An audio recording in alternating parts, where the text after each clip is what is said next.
Let's go live. Hi, everybody. It is the pre-show for today's N10-007 Network Plus study group. Thanks for being here. Hello, chat room. We've got about 10 minutes before we get started, so feel free to check in, get comfortable, make sure things are working the way you would expect, which is what I'm doing. Let me check my calendar. I've got recordings are going here, recordings are going here. Cameras all look good. How about lower thirds? Lower thirds? See, I moved it over. How about this lower third? It's not really a lower third. It's more of a whole screen full. Site for questions again. Well, I'm glad you asked. Right there, professormesser.com/QA is the answer page. That'll get you there. All right. We got a lot going on. Boy, there's stuff happening. Hey, chat room. How are things? How are things going? I think we should plug in our phone. Hello, England and St. Vincent and Puerto Rico and Memphis. I need to get out. Are we getting out yet? Are we doing things yet? I need to get out and travel a bit. I see all these great places and I think I need to go there. I'll have to figure that out.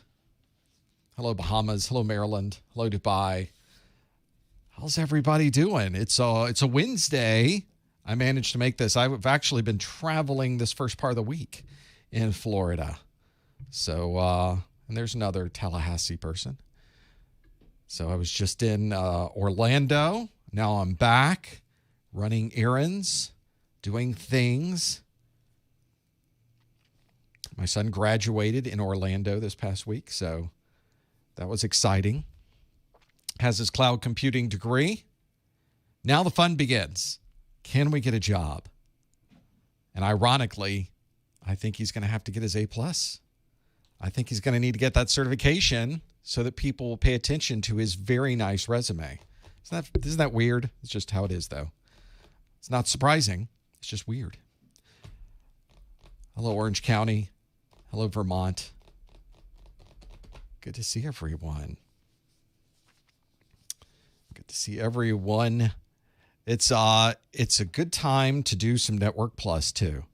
Network Plus, there's a lot going on with Network Plus. We're recording a lot of Network Plus videos right now. Nothing that's being released yet, but plenty that is being recorded, working more Network Plus books. It's all kinds of stuff. CISSP or Security Plus, those are two very, very, very, very different things. You normally don't pick between one or the other. You decide CISSP works for what I'm doing or Security Plus works for what I'm doing. No one ever says pick one of those because they are a different set of means towards the end. So you have to figure out what the end is, and then you can put what the proper means is in the middle. That's the key.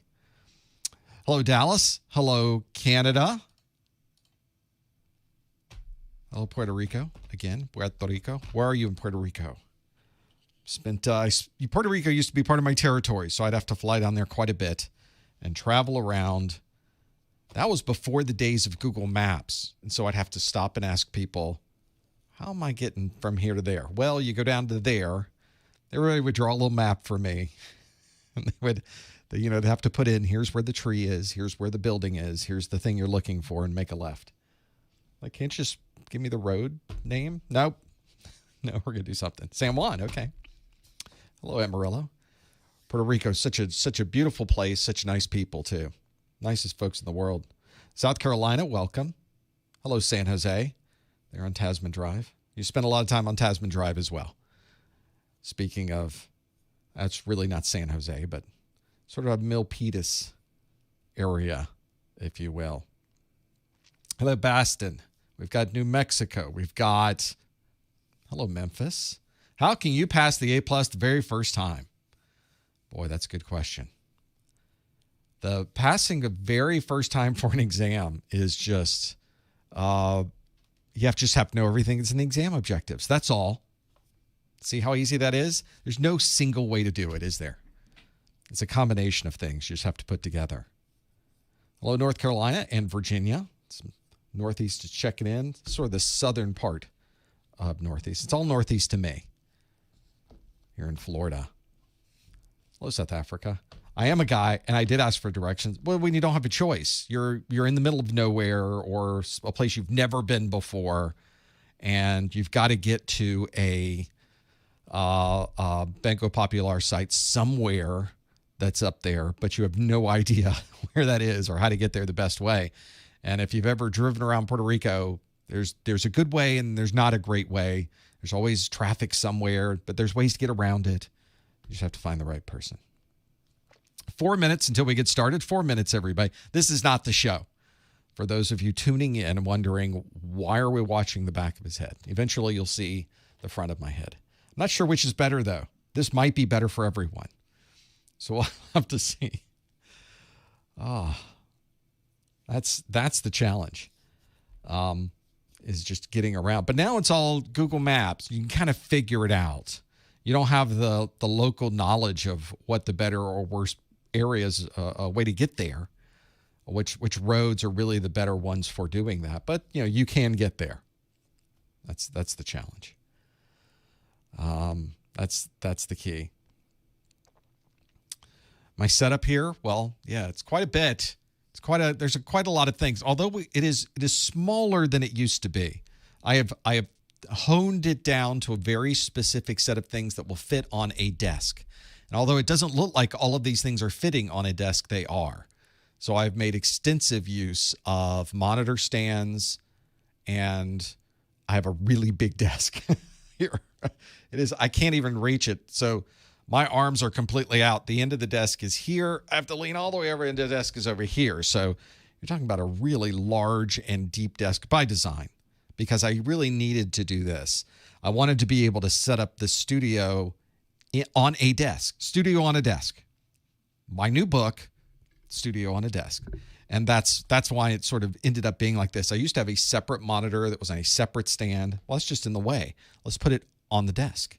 I've got a lot of room on the left and right. These are 19-inch racks on the left and right. So there's actual, let me open this up. See a little better. So there are racks go up and down this whole thing on both sides. So I can put a lot of good stuff in there. And I'm planning to I have some things in the other room, like my streaming server, which you see the monitor of the streaming servers up here. That's just a video output from that server. The server itself is in another room. So my goal is to maybe, I have that in a very large, I built the streaming server, so it's in a really big, a big container. And that's, I need to make a smaller sized chassis for that. No 4K stream, not because we can't, because we absolutely have the capabilities, the video, and we have tested the 4K streams before. But unfortunately, I send a single stream to YouTube. YouTube converts it into whatever format you're watching it on.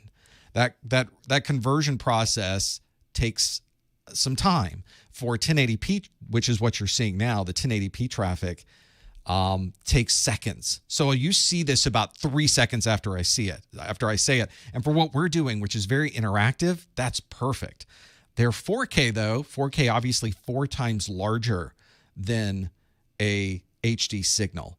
So that's 4 times as much. The conversion process that YouTube has, the hardware they're using and the technology they've got in place, takes about 20 to 30 seconds to do the conversion. Well, we're doing interactive things. I'm asking you questions, you're responding in the chat room, you're answering. And when there's any more than like a 10 or 15 second gap, it tends to be a little difficult to have a conversation through this medium. It's hard enough doing it, but it's even harder that way. So we don't do 4K because of that. But if you go and look at all of my latest videos, every video I put on YouTube is 4K. Everything I do out there is 4K. It's just the live streams have to be HD or 1080p, if you will, because of timing. That's the only reason, because I'd love to have them 4K. But they stream, that's the only thing that limits me is that streaming. I know you were joking, but it's a good question. It'd be nice to have 4K on the stream. And we could. I could absolutely do it if this wasn't interactive, but I like it being interactive. Look, it says 12 noon. That means I probably should have been ready to go just a second instead of me just talking about whatever that was I was talking about. Green light play. That looks good. This looks good. You look good. Let's do a live stream, everybody. Hello, everyone. Welcome to the July 2021 Professor Messer N10-007 Network Plus Study Group. My name is James Messer. I will be your host for this hour of Q&A, where I will ask you questions that come directly from the N10-007 exam objectives, and you will answer those questions interactively online if you're here live. Those of you that made it to the live stream, that's pretty nice, being able to do that. If you're not on the live stream, you won't necessarily be able to do that, but that's okay. We have plenty of things that you will be able to do in the meantime. You can just follow along, and we're in great shape with that.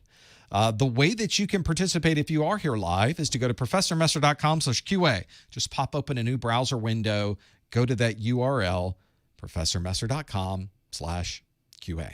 That will get you there. There is an app you can get for your mobile device. This is the Socrative student app. You will find it on your favorite app store. So you will be able to see that, professormesser.com/QA, or find the app on the App Store. If you use the app is going to ask you for a room name. The room name is right there, Professor Messer, all one word, PROFESSORMESSER. There, I can point at it on the screen now. That's what you want to put in there to have that available. Hopefully that will get you to where you need to be. That will help you. If you do all of those things properly and correctly, there will be a question waiting for you. This question asks, a user is logging in with a username, password, and smart card. Which of the following would provide MFA? Would it be an SMS code, a face scan, a PIN, an employee ID number, or a USB token? If you think you know the answer, do not answer online. Do not put any hints online. We're going to pretend we really don't know the answer to these things. And instead, lock in your answer with that URL at the bottom of the page, professormesser.com/QA. The possible answers are SMS code, face scan, PIN, employee ID number, or USB token. Very quickly, one more time for those of you listening on the podcast. A user is logging in with a username, password, and a smart card. Which of the following would provide MFA? Would it be an SMS code, a face scan, a PIN, an employee ID number, or a USB token? Now, if you think you know the answer, lock that in. We'll come back to that answer in just a moment. Don't worry, we will get back there. Thanks for joining us.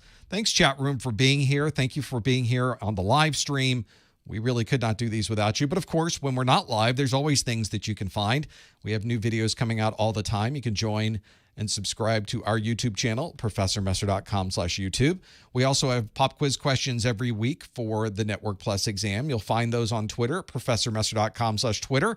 I also have a pretty picture version of the weekly practice question on Instagram at professormesser.com/Instagram. Or you can just type in professormesser.com/ the name of the thing you would like to find me on, Facebook, LinkedIn, or anything else. Just try it and see if I'm there.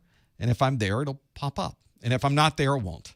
It's really that simple. And if I'm not there, you can tell me what's going on and when I should be there, because I'm open for suggestions. We can do that. Everything that we're going to talk about today, though, comes directly from the N10-007 Network Plus exam. This was an exam that was released on March the 1st, 2018.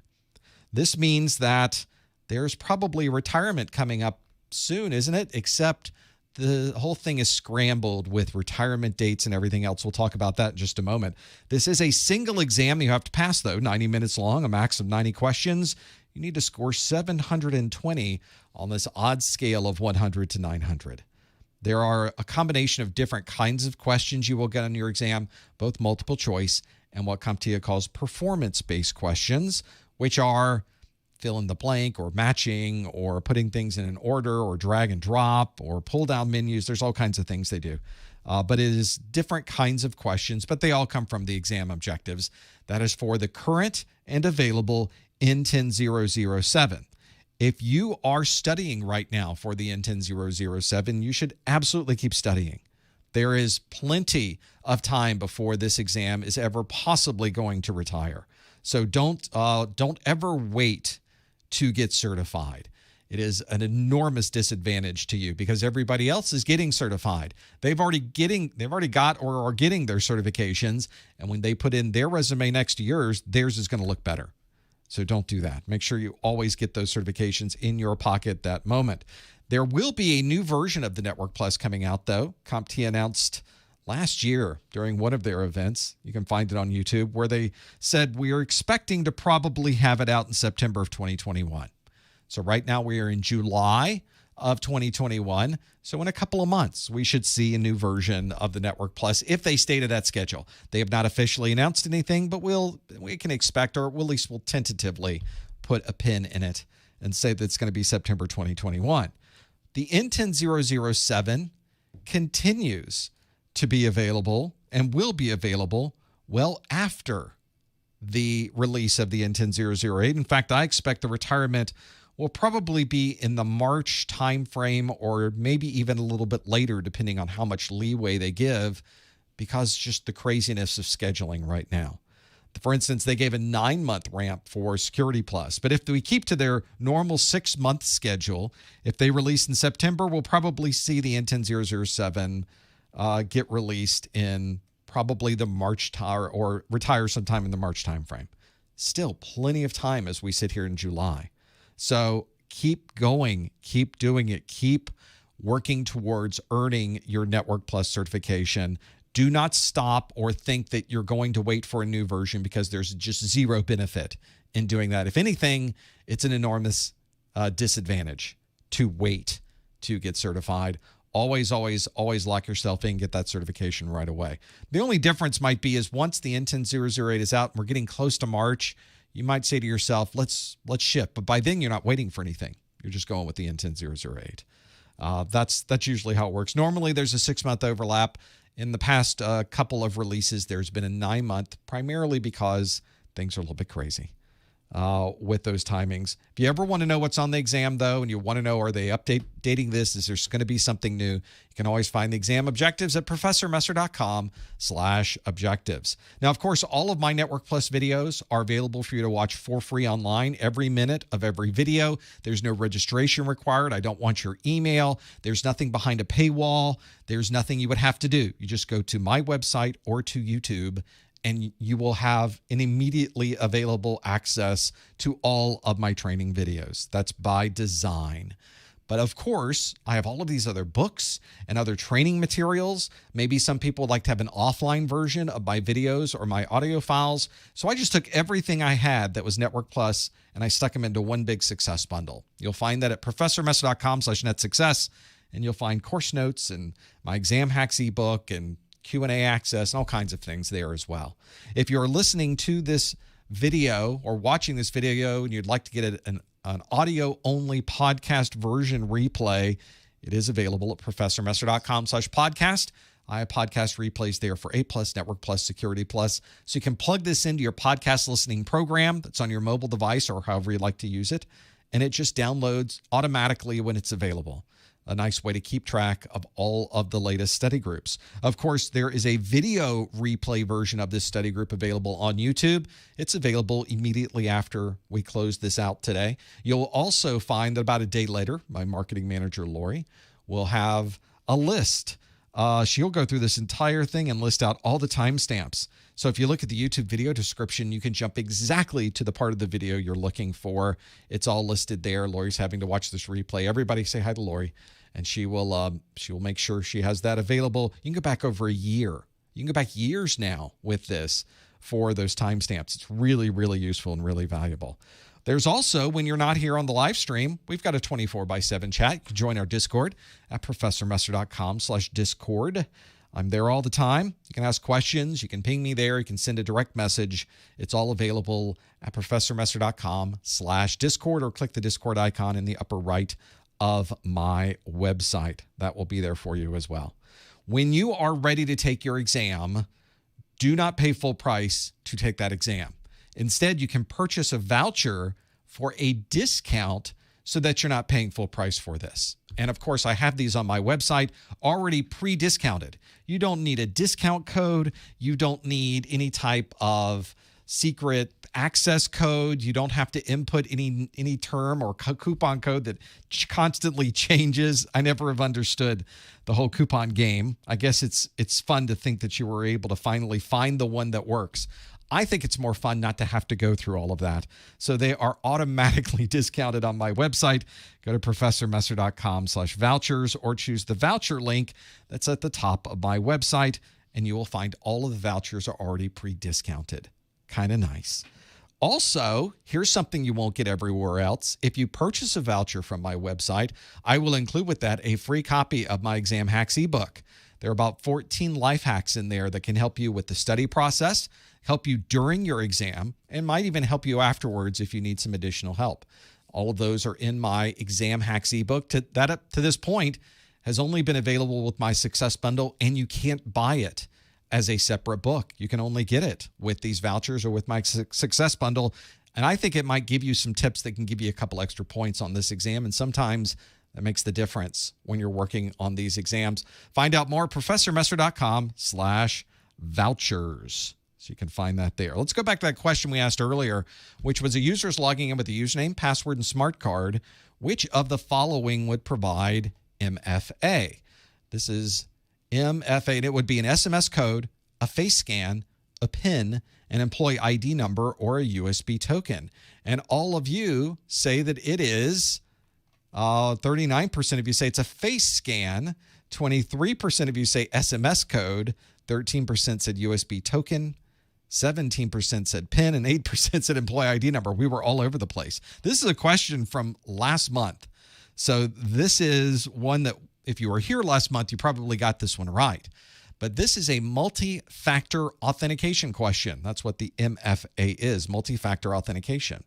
Multi-factor authentication means that we're using some type of factor that is different for each one of these authentication methods. So we know, for example, that we're logging in with a username and a password and a smart card. Usernames are not generally authentication factors. So we don't count those as an authentication factor because anybody can see your username. That's something that's very common. The password, though, is something that is an authentication factor. That is something you know. And that's the only way that someone can get their hands on a password is if they somehow get access to your brain or get it out of your brain. It's something you know. And then a smart card is something you would plug in when you're authenticating. It's something you have. So you need something that's different than something you know and something you have. So if we go through our list, an SMS code is something we have. So we have our phone with us. That's a text message. That doesn't count. We already have something we have. We already have a smart card. An SMS code and a smart card are the same type of authentication factor. That doesn't help me. Personal identification number. That's something we know. Sort of like a password. Well, we already have a password as something we know. That doesn't help us with multi-factor authentication. And employee ID number. Employee ID numbers are generally something that is public or something that is non-private, if you will. It's sort of like a username, but it's also perhaps if it wasn't, that would still be something we knew. So that doesn't help for multi-factor. And then a USB token, where you have to plug in a USB drive or a USB type interface device to a machine to be able to authenticate. A USB is something we have. A smart card is something we have.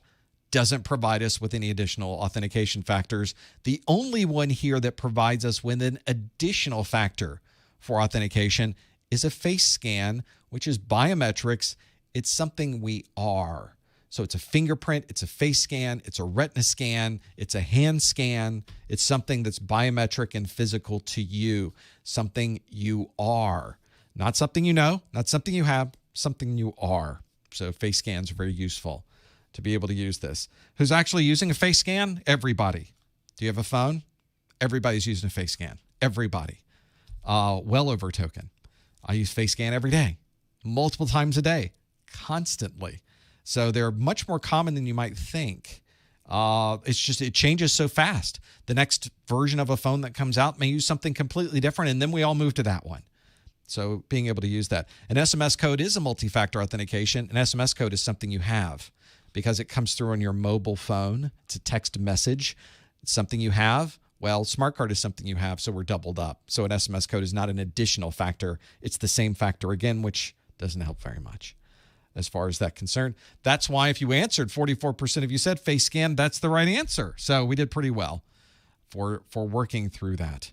The goal with these questions is, of course, to see if you're able to get in, you're able to answer the questions. I think we did a pretty good job at getting through that one. That was a question from last week. So what we should do now is maybe think about another question, one that would be a little bit different than one from last week. And in fact, the next question I have for you is not a multiple choice question.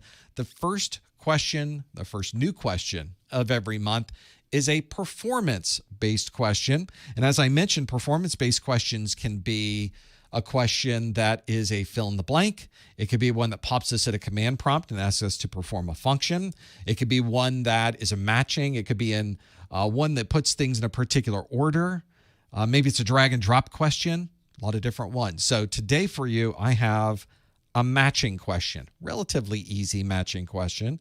This matching question is one that asks, match the command line tool to its function.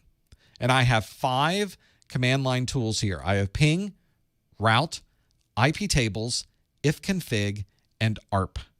And then I also have 5 functions, and they are block all web server traffic, determine the local subnet mask, check the connectivity of a remote device, identify the MAC address of a local router, or identify the next hop address.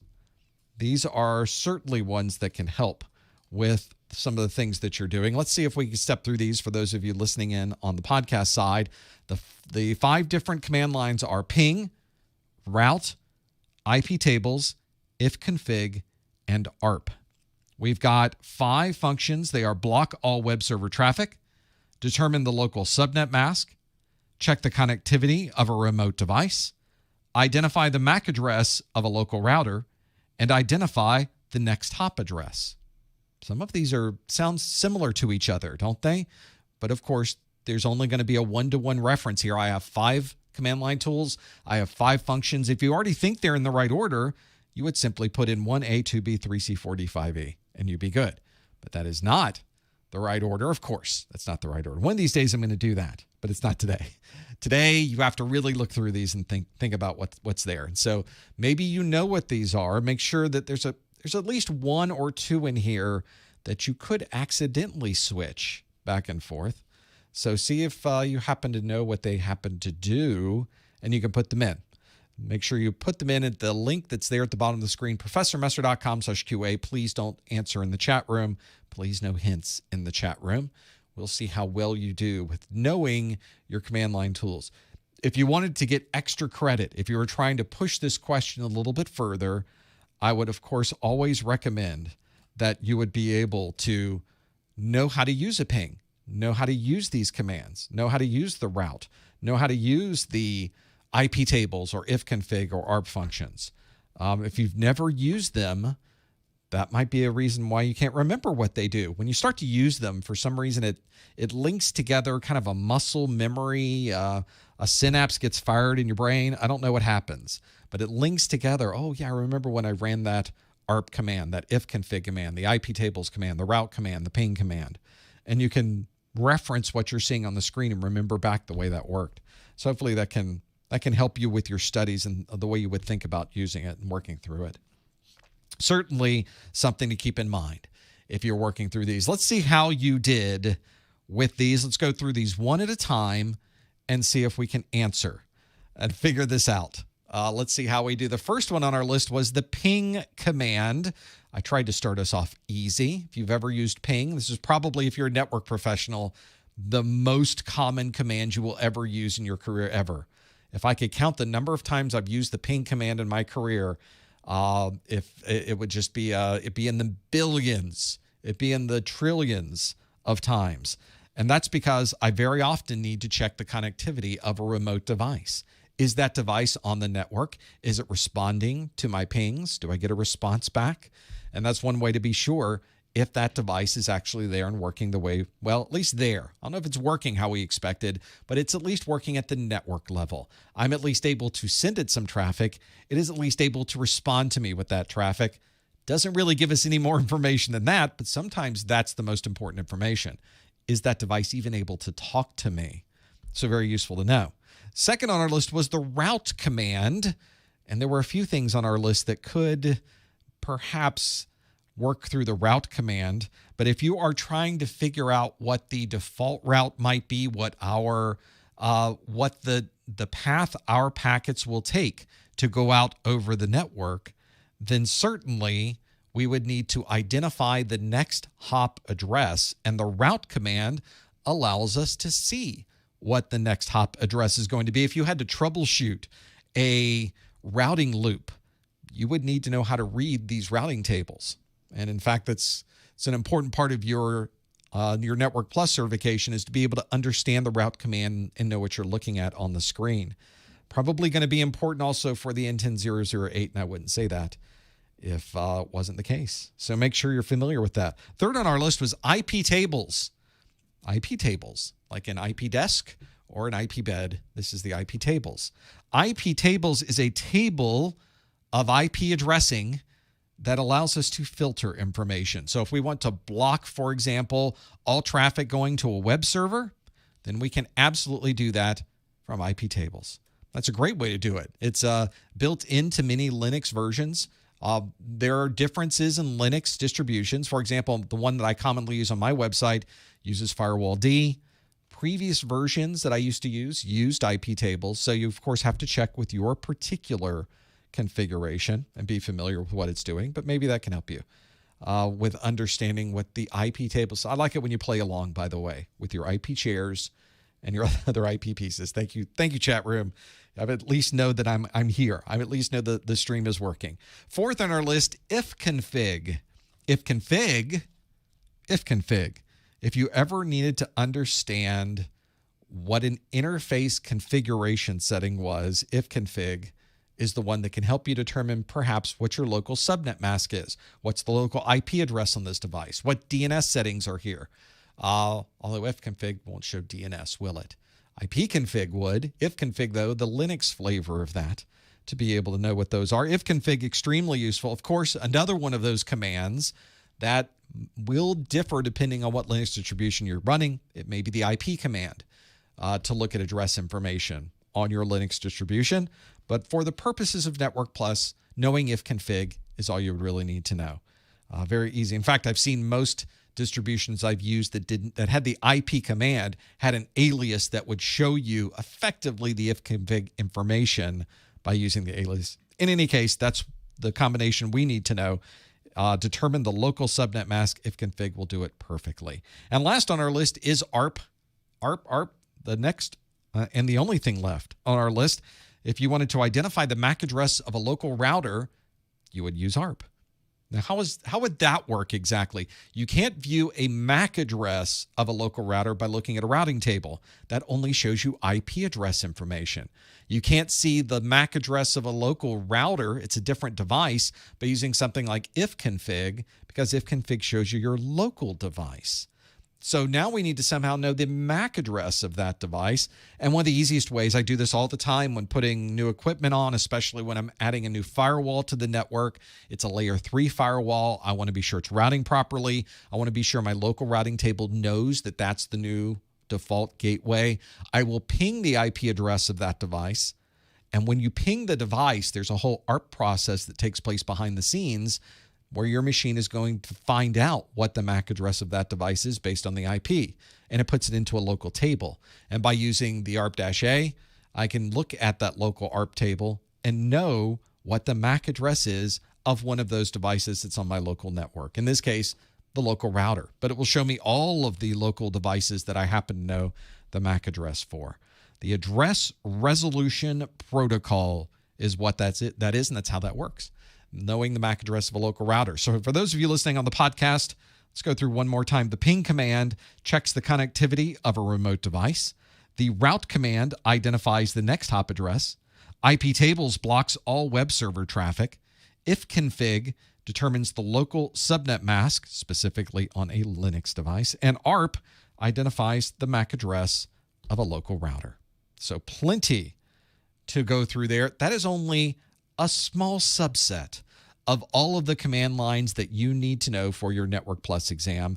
Make sure you are familiar with these commands and everything else that's listed in the CompTIA exam objectives.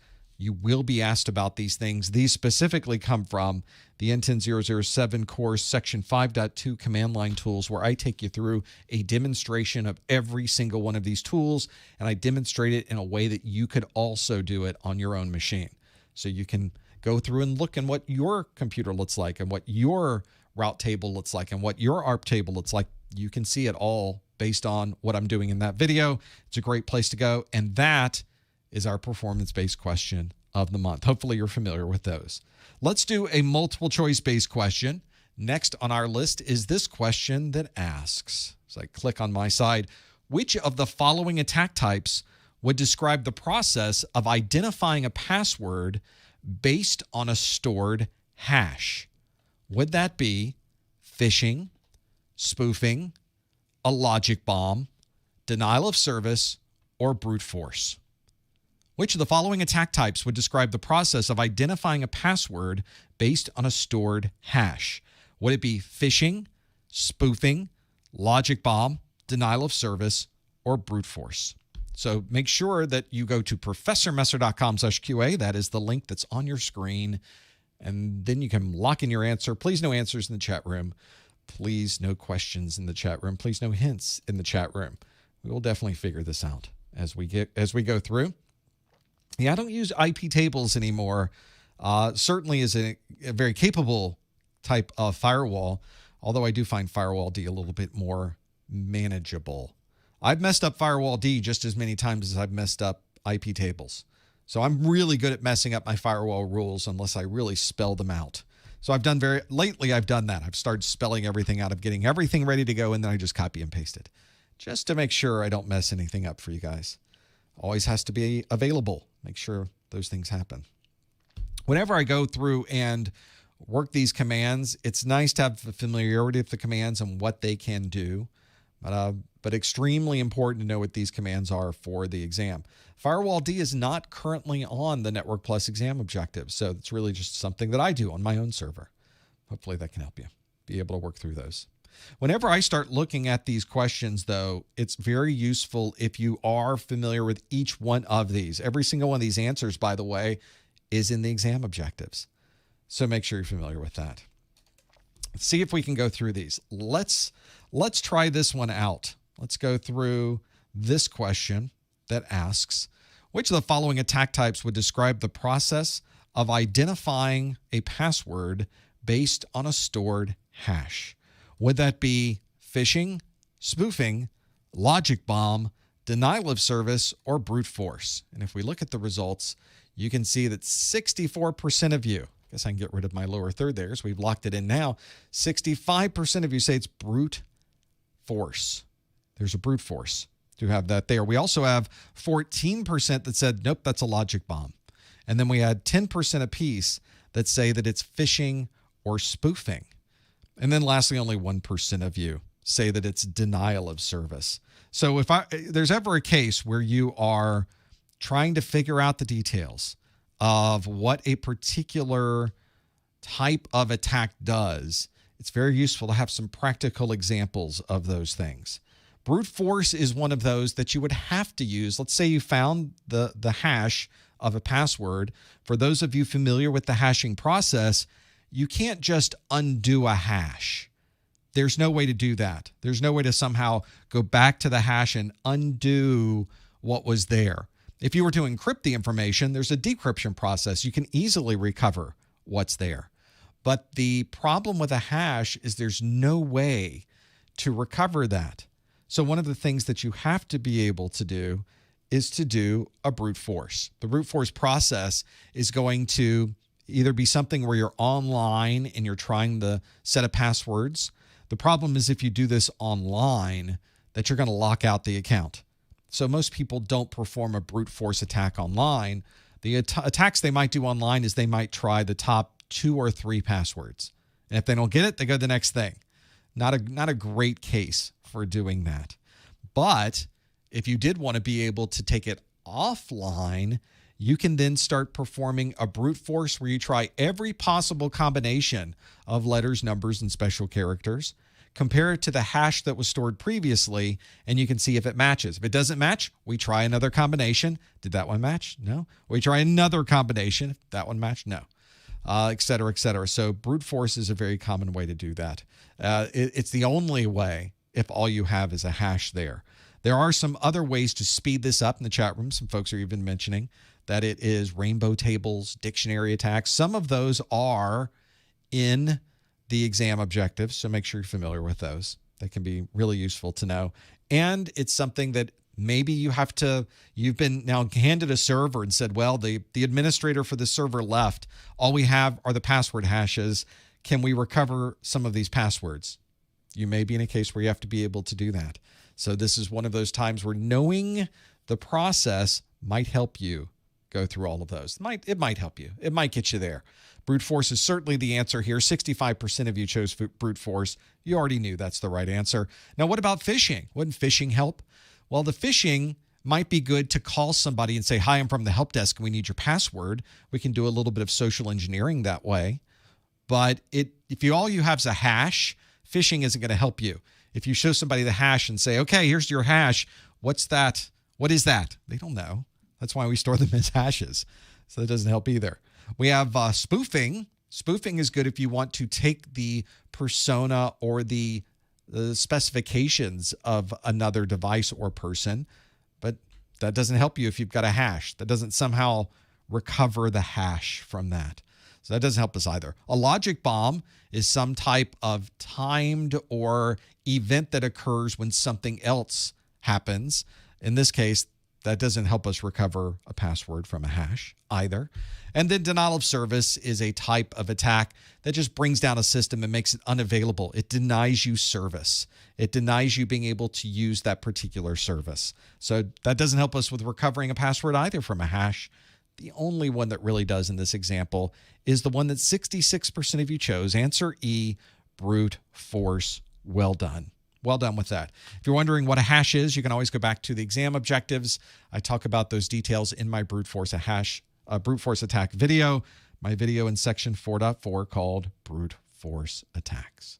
That will help you. And I go into even more detail in Security Plus. I actually go through quite a few of these and figuring out the details. Let's do another question. This next one on our list asks, which of the following would provide a way to reduce excessive jitter? Which of the following would provide a way to reduce excessive jitter? That'd be the wrong graphic on the screen. There we go. Would it be to disable STP? Would it be to enable flood guard? Would it be to apply QoS? Would it be to disable auto negotiation? Or would it be to enable DHCP spoofing? If you think you know, go to professormesser.com/QA and lock in your answer. Please no answers in the chat room. Please no hints in the chat room. And as people in the chat room are mentioning, what in the world are you talking about? It's another way to attack this problem. If you don't know what jitter is, then you really are in trouble because all of the answers are based on that. But if you run into this situation on your exam, one of the things that you should do is just answer. Just pick one and figure out what it is. That's what you should do because you could get some answers right that way. What we know of the exam is you're not penalized if you choose the wrong answer. You just don't get any points. But you could earn points if you guess properly. So in this question, you have a 20% chance of getting some points for free if you don't know. So just take a stab. Maybe some of these things you can get rid of. Some of these things, maybe you know it can't possibly be that. Maybe that would help you. See if you would be able to take a guess from there. In this case, it does help you quite a bit if you happen to know what excessive jitter is, because which of the following would provide a way to reduce excessive jitter? Would it be to disable STP? Would it be to enable your flood guard? Would it be to apply QoS? Would it be to disable auto negotiation? Or would it be to enable DHCP spoofing? Yes, and if you are getting some jitter when you're watching my videos, that's all coming from YouTube. I don't host my own videos. That's not my business. I would be horrible at hosting my own videos. They all come from the YouTube. So the better your connection is to YouTube, the better you're going to be. So figure out the details of this. I think that might help if you're trying to figure out those details. Let's see how you did. with this question. Which of the following would provide a way to reduce excessive jitter? Would it be to disable STP, enable FloodGuard, apply QoS, disable auto negotiation, or enable DHCP spoofing? Which one is it? Let's see how we did. 71% of you said you would apply QoS. 14% of you said you would enable FloodGuard. And then it drops to single digits from there. 7% said disable auto negotiation. And then a tie for fourth place between 4% who said disable STP and 4% that said enable DHCP spoofing, or snooping rather. DHCP snooping, which is an important one to have that. I did give a little bit of a hint on that one. I thought it was useful because jitter is it's a problem. It's an issue. It is something you will run into, especially if you're doing some type of real-time media conversational type traffic. Because when you're talking to somebody, for example, on the phone, on a web conference, or with something like this, there needs to be a conversation taking place. And if you only get half of the conversation, if things drop out of the conversation, if you miss something that went by, or if the network was so busy that it went by, then you absolutely are in this situation where you need to be able to understand everything that was said, but you can't rewind the conversation. We have to keep going with our conversation. You can't somehow put on pause, back everything up. This is real time. We're talking back and forth. So you have to be able to somehow have all of this traffic come through in a way that you know everything is going to come through at the right time. This time between frames is called jitter. And of course, there's going to be a little bit of a gap as these frames are coming through. But sometimes if you have a lot of jitter, you have excessive gaps between that, you might have something a little bit different. And the voice starts to be choppy. It's hard to understand what's going on. Ideally, we would have something where all the packets were coming through relatively close to each other. You can see that it's not completely uniform. Ethernet doesn't work that way. But you at least have a way that you could go into this and get a relatively close amount of conversations going through this. Now, if you have excessive jitter, there's much larger gaps between these. And as the gaps get larger and larger and larger, it now becomes much more difficult. You'll stop hearing someone talking in the middle of a sentence or the middle of a word, or it sounds like they're underwater. It's difficult to hear exactly what they're saying because of the excessive jitter. So that is a problem and something you need to know how to troubleshoot. There are ways, though, that you should troubleshoot because almost everybody has voice over IP. You have to be able to manage your bandwidth somehow. So, of course, check your switches, check your routers, make sure you're not dropping any packets, make sure there's no CRC errors, make sure everything is working as you would expect. But almost universally, the way that you would manage this voice conversation or the voice type traffic or interactive type traffic on your network is by managing the QoS policies, the quality of service, which allows you to prioritize certain types of traffic over others. So there could be somebody downloading the latest Linux distribution, somebody watching a streaming video, just using a lot of bandwidth. But if you've configured your system to allow and prioritize voice traffic over everything else, doesn't matter what they do, you will be able to put the voice traffic at the higher priority. It gets through the network faster. It gets through the network without delays. And then you're not going to have anybody complaining to you that they can't hear what's going on the other end of the phone. Applying QoS, answer C. About 70% of you chose that. Big group of you must have used this before. Being able to manage that process. QoS is the right answer. It's the most common answer. It is probably the most required answer. Whenever you're working with interactive communications like this, make sure you're familiar with those. This is also one of these that would, of course, you would want to look at other options that are there, but these other options on the screen aren't going to help you very much. Enabling FloodGuard would help you prevent any type of flooding of the network, but who's to say that the problems that you're seeing are being caused by floods on the network? That's not going to help us very much, and certainly is not the most common way to reduce excessive jitter. We have 8% that said disable auto negotiation. That's a process that happens when you're first turning on your Ethernet device to be able to check the speed and the duplex But once you're now up and running, there's no more auto negotiation. It doesn't get in the way of any traffic. That's not going to help jitter at all. Excessive jitter by disabling spanning tree protocol, not a good idea. Always enable your spanning tree protocol to prevent loops on your switch network. By disabling STP, you could possibly cause your network to fail because of a loop. If somebody plugs in the wrong thing to the wrong place. And it's not going to help you with your jitter, which was the problem we're having here. And excessive jitter would not be helped through enabling DHCP snooping, which looks for invalid or unauthorized DHCP servers on your network. It's also an important thing to always have turned on your switch is DHCP snooping. Not going to help you with resolving an excessive jitter problem either. So that's not exactly what we were hoping for in that case. The only answer here that would help us is answer C, applying quality of service. That's the one that is the right answer. Hopefully you answered C. About 70% of you did a really good job with that particular question. Well, as you can see, there is tons of information you have to know for Network Plus, and it spans across so many different domains of knowledge. You have to know about subnetting and protocols and cabling and fiber, encryption and wireless and proxies and topologies and on and on and on and on. Over 100 videos in my Network Plus course, over 12 hours of content. There's a lot of things you have to know to be able to pass this exam.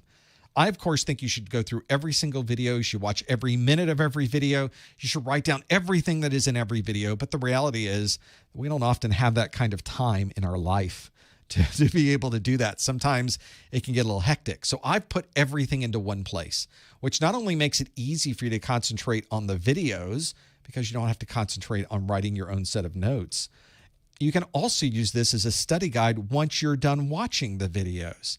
So all of the port numbers, all of the command lines, all of the things about jitter and QoS, all of the information about everything in my videos, all the charts, all of the important pieces of details. I tried to put everything in here. So every bullet, unless it's a really bad joke, and who wants that in your book, every important bullet is in this set of course notes. It's a great way to have all of this at a glance. It's also a great way to support the site. Every single penny from this goes back to making more of these. So you're helping all the people behind you when you invest in this. And I think you get a really good set of course notes as well that are going to help you pass your exam. Find out more about this at professormesser.com/NPCN. It's the perfect example of a win-win in my book.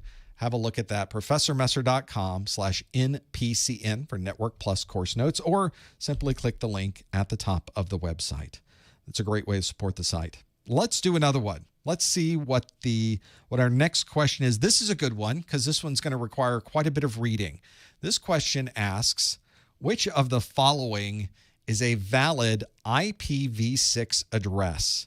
Now, I'm not going to be able to put all, or at least tell you to spell out what all of these are. So unfortunately, the folks on the audio podcast, this isn't going to help you very much, but I have listed on the screen 4 separate addresses, and I want you to tell me which one of these is valid. And only one of these is a valid IPv6 address. So you have to be able to figure out which one is valid and why. And we will go through these one by one when we are done with this, and I'll tell you why this one is either valid or why it is invalid. And we'll find out why with each one of these. IPv6 has been, they keep telling us, it's been catching on for years and years and years and years. I was using IPv6 20 years ago. It just never really got any traction. And even now, not a ton of traction on here either. There's quite a bit on the provider side. So your internet service provider, I guarantee you, they're doing tons of IPv6 on their side, extensive IPv6 implementations on their side. And because of that, you're starting to see more and more IPv6 on the consumer side. If you were in my studio right now, you'd see that we're doing IPv6 to YouTube. We're doing IPv6 to the Professor Messer website. I have IPv6 to my device. Works like a champ. It's fantastic. But you can see it's starting to really become much more common to see IPv6 in the wild, if you will. And it's eventually, someday, we will get to the point where this will absolutely be so common that it's what we're doing. But in this particular example, it becomes useful if you can recognize this because you're going to work with IPv6. There's no question. When you get into networking, even though most of what you're doing in your environments are IPv4, I guarantee you you already have this equipment that is IPv6 ready. In many cases, it's already configured to actively use IPv6.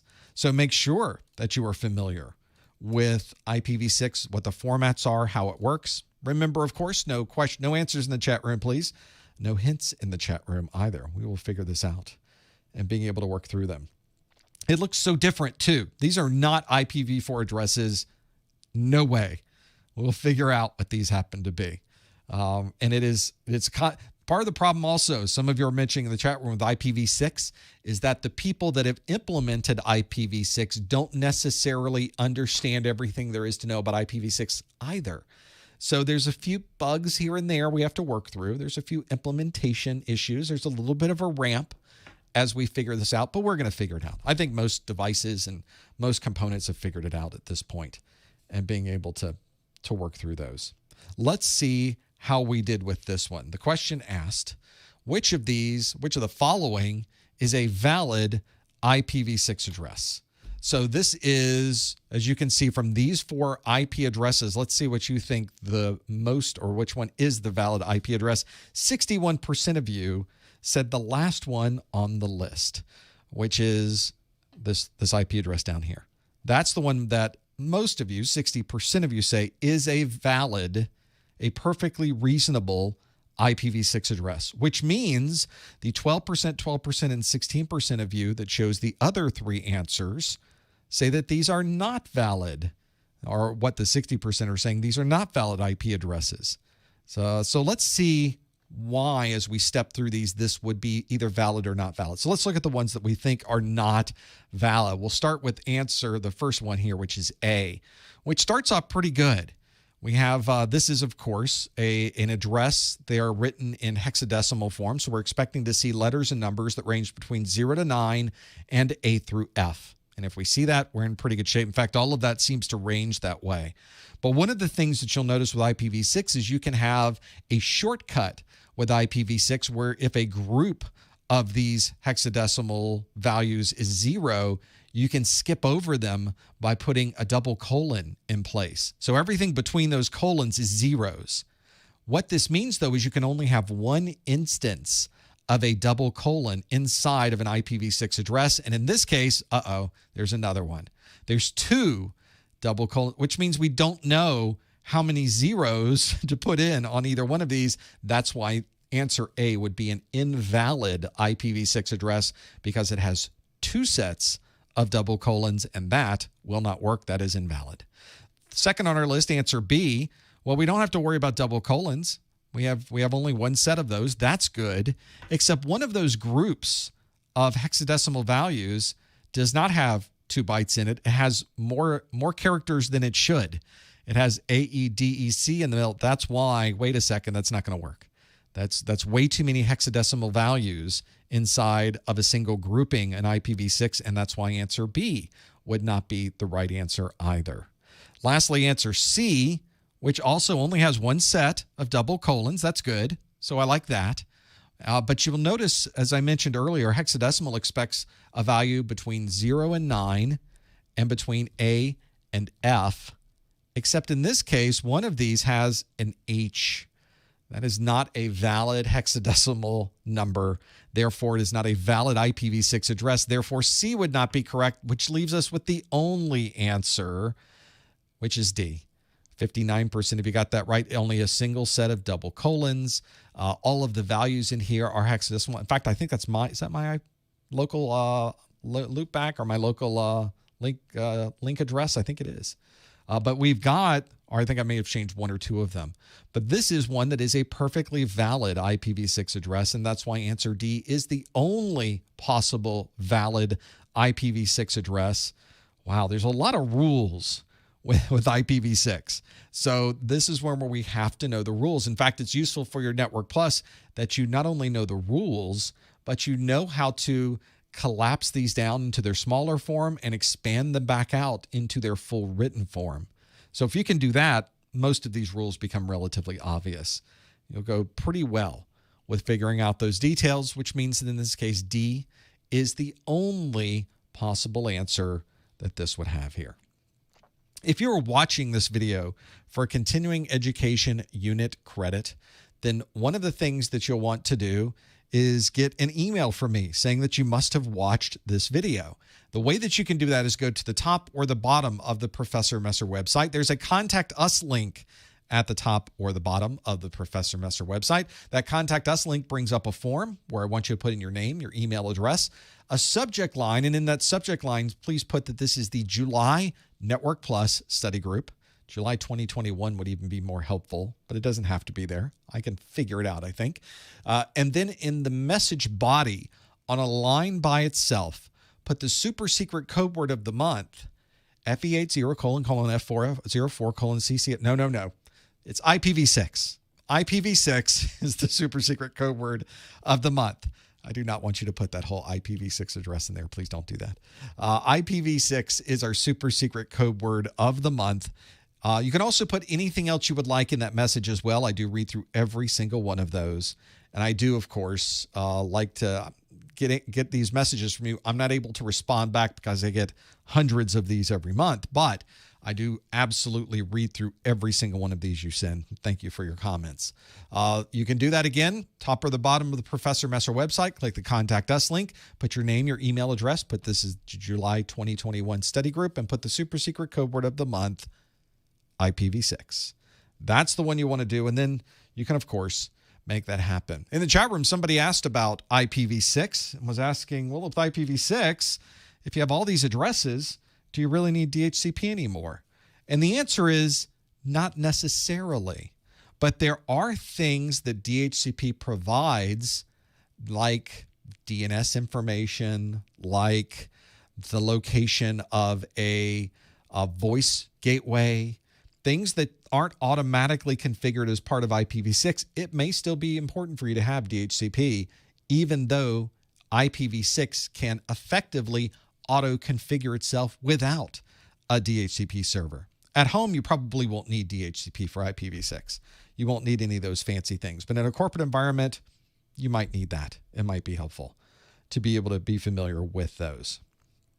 Let's do another question. We've got time, so let's go through this. The next question, I like this one because I like the networking, configuring, the hardware, setting up and managing the planning process. And this is one of those questions that asks, a network administrator is connecting two switches with a 40 gigabit per second connection. Which of the following would commonly be used for this link? Would it be QSFP+, RJ45, GBIC, STP, or RG6? A network administrator is connecting two switches with a 40 gigabit per second connection. Which of the following would commonly be used for this link? Would it be QSFP+, RJ45, GBIC, STP, or RG6? So we definitely have a design question here. If you think you know the answer to this design question, please go to professormesser.com/QA and lock in your answer. Please no answers in the chat room. Please no hints in the chat room.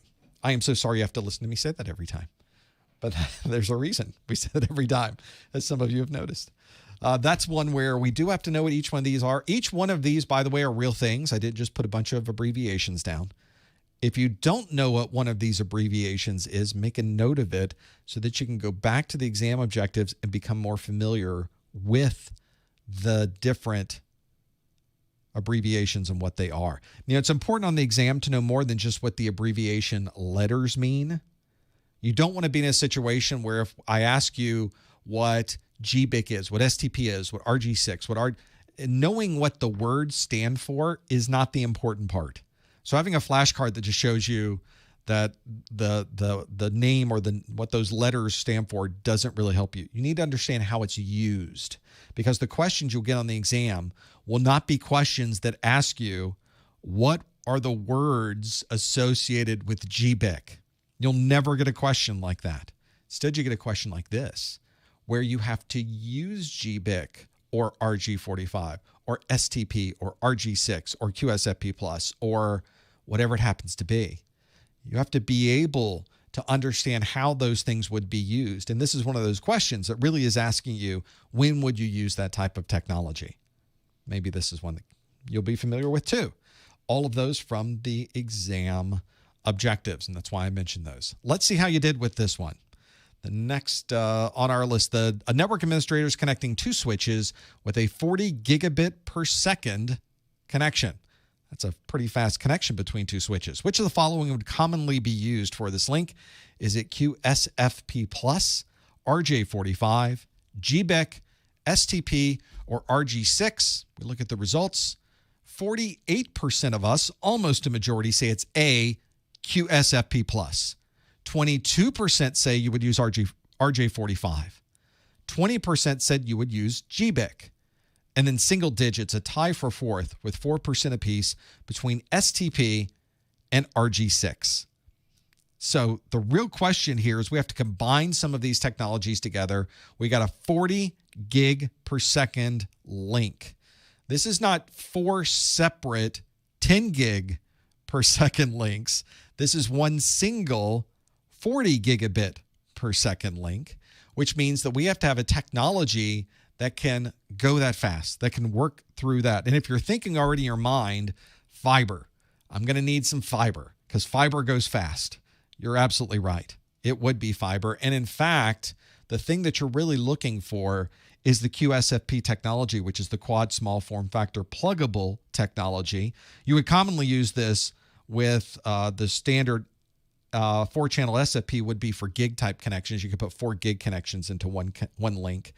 But if you wanted to do higher speeds, for instance, for 10 gig links or 40 gigabit per second, you would need to use QSFP+. Effectively combines 4 type of connectors into a single Ethernet link. And in fact, you can even have bidirectional, BiDi QSFP+, where you're getting that level of bandwidth available in both directions simultaneously. Pretty fancy over your fiber connection. Plus, you're using smaller amounts of fiber to be able to do that. Normally, you would need to send and receive. What if you could send and receive over the same fiber? You're saving a lot of infrastructure that way. Fiber is expensive. So the more you can limit how much of that you're using, that's the way to do it. QSFP Plus is a great way to have 40 gig a second with a single interface and a switch. Interfaces in our switches are finite as well. We only have so much area in a switch to be able to work through it. And so that is what you would use to be able to have that connectivity. You would have QSFP+, RJ45, GBIC, STP, and RG6. Hopefully that can help you working through these.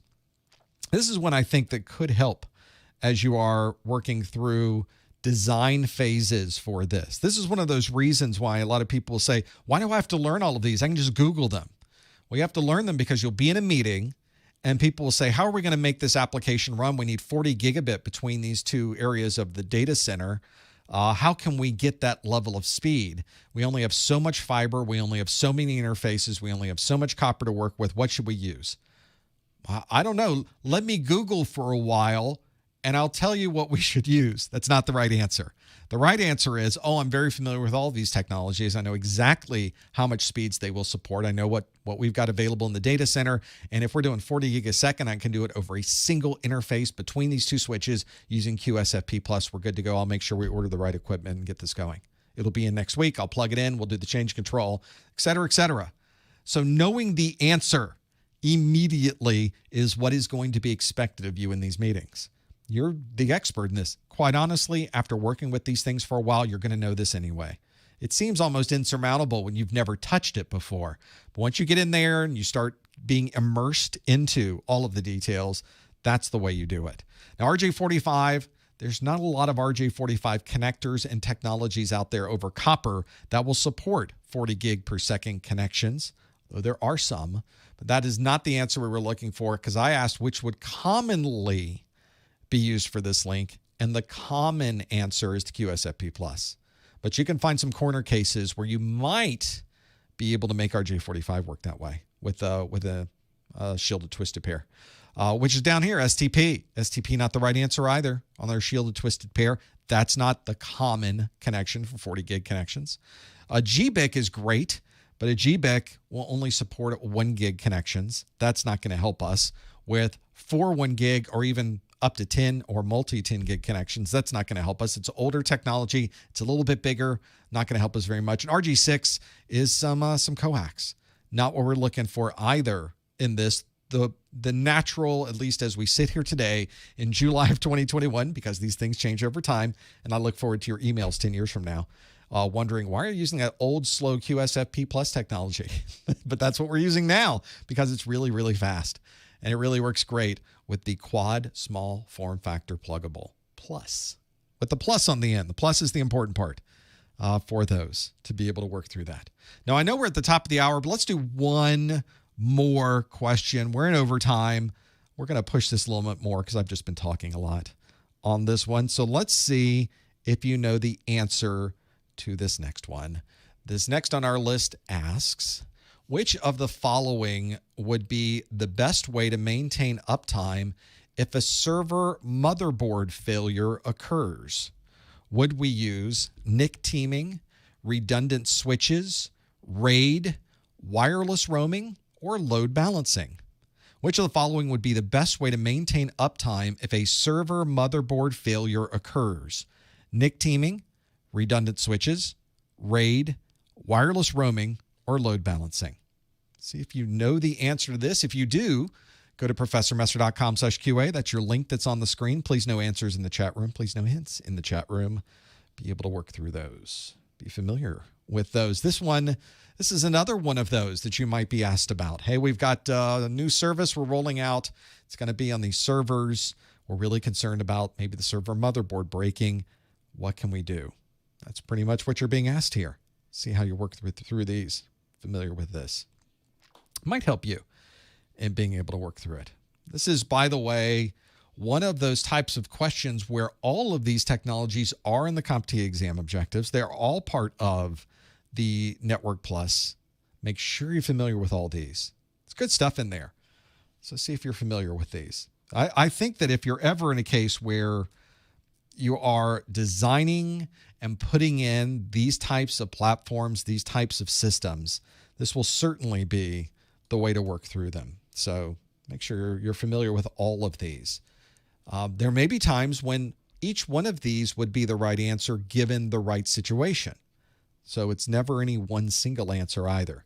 Like most things in technology, the answer is almost, it depends. Hey, I want to be able to do this. What can I do? It depends. Let's do some more questions and answers and see where the important parts are.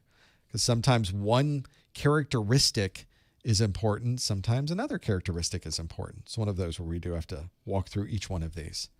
Let's see how you did with, I'm seeing the folks plugging in their answer right now. So let's see how you did with this one. The question again, which of the following would be the best way to maintain uptime if a server motherboard failure occurs? Is it NIC teaming, redundant switches, RAID, wireless roaming, or load balancing?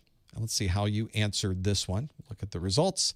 And we can see that 56% of you say it's load balancing. 18% said it's RAID. 15% said that it is NIC teaming. 9% said redundant switches. And then 1%, the lowly 1%, said that it was wireless roaming is what we would do. Well, what we're concerned about, of course, is a server. It's got a motherboard. The motherboard could die. The motherboard could break. A capacitor could blow. We could have a whole motherboard cause a problem.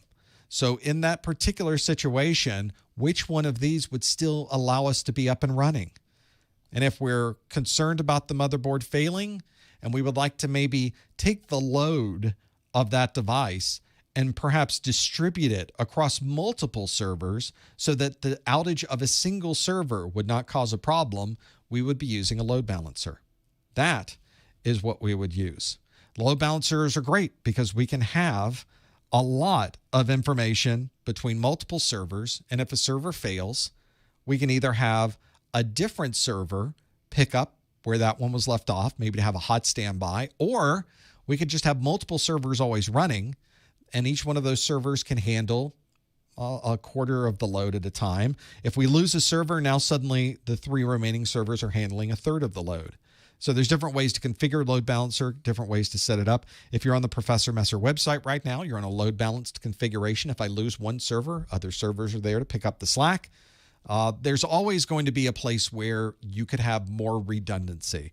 But this is one of those very common ways to set up redundancy for these servers. Extremely useful to have this here. And then what about these other technologies? These are all technologies that we could use to provide some level of redundancy. Why wouldn't the other answers be the right answers?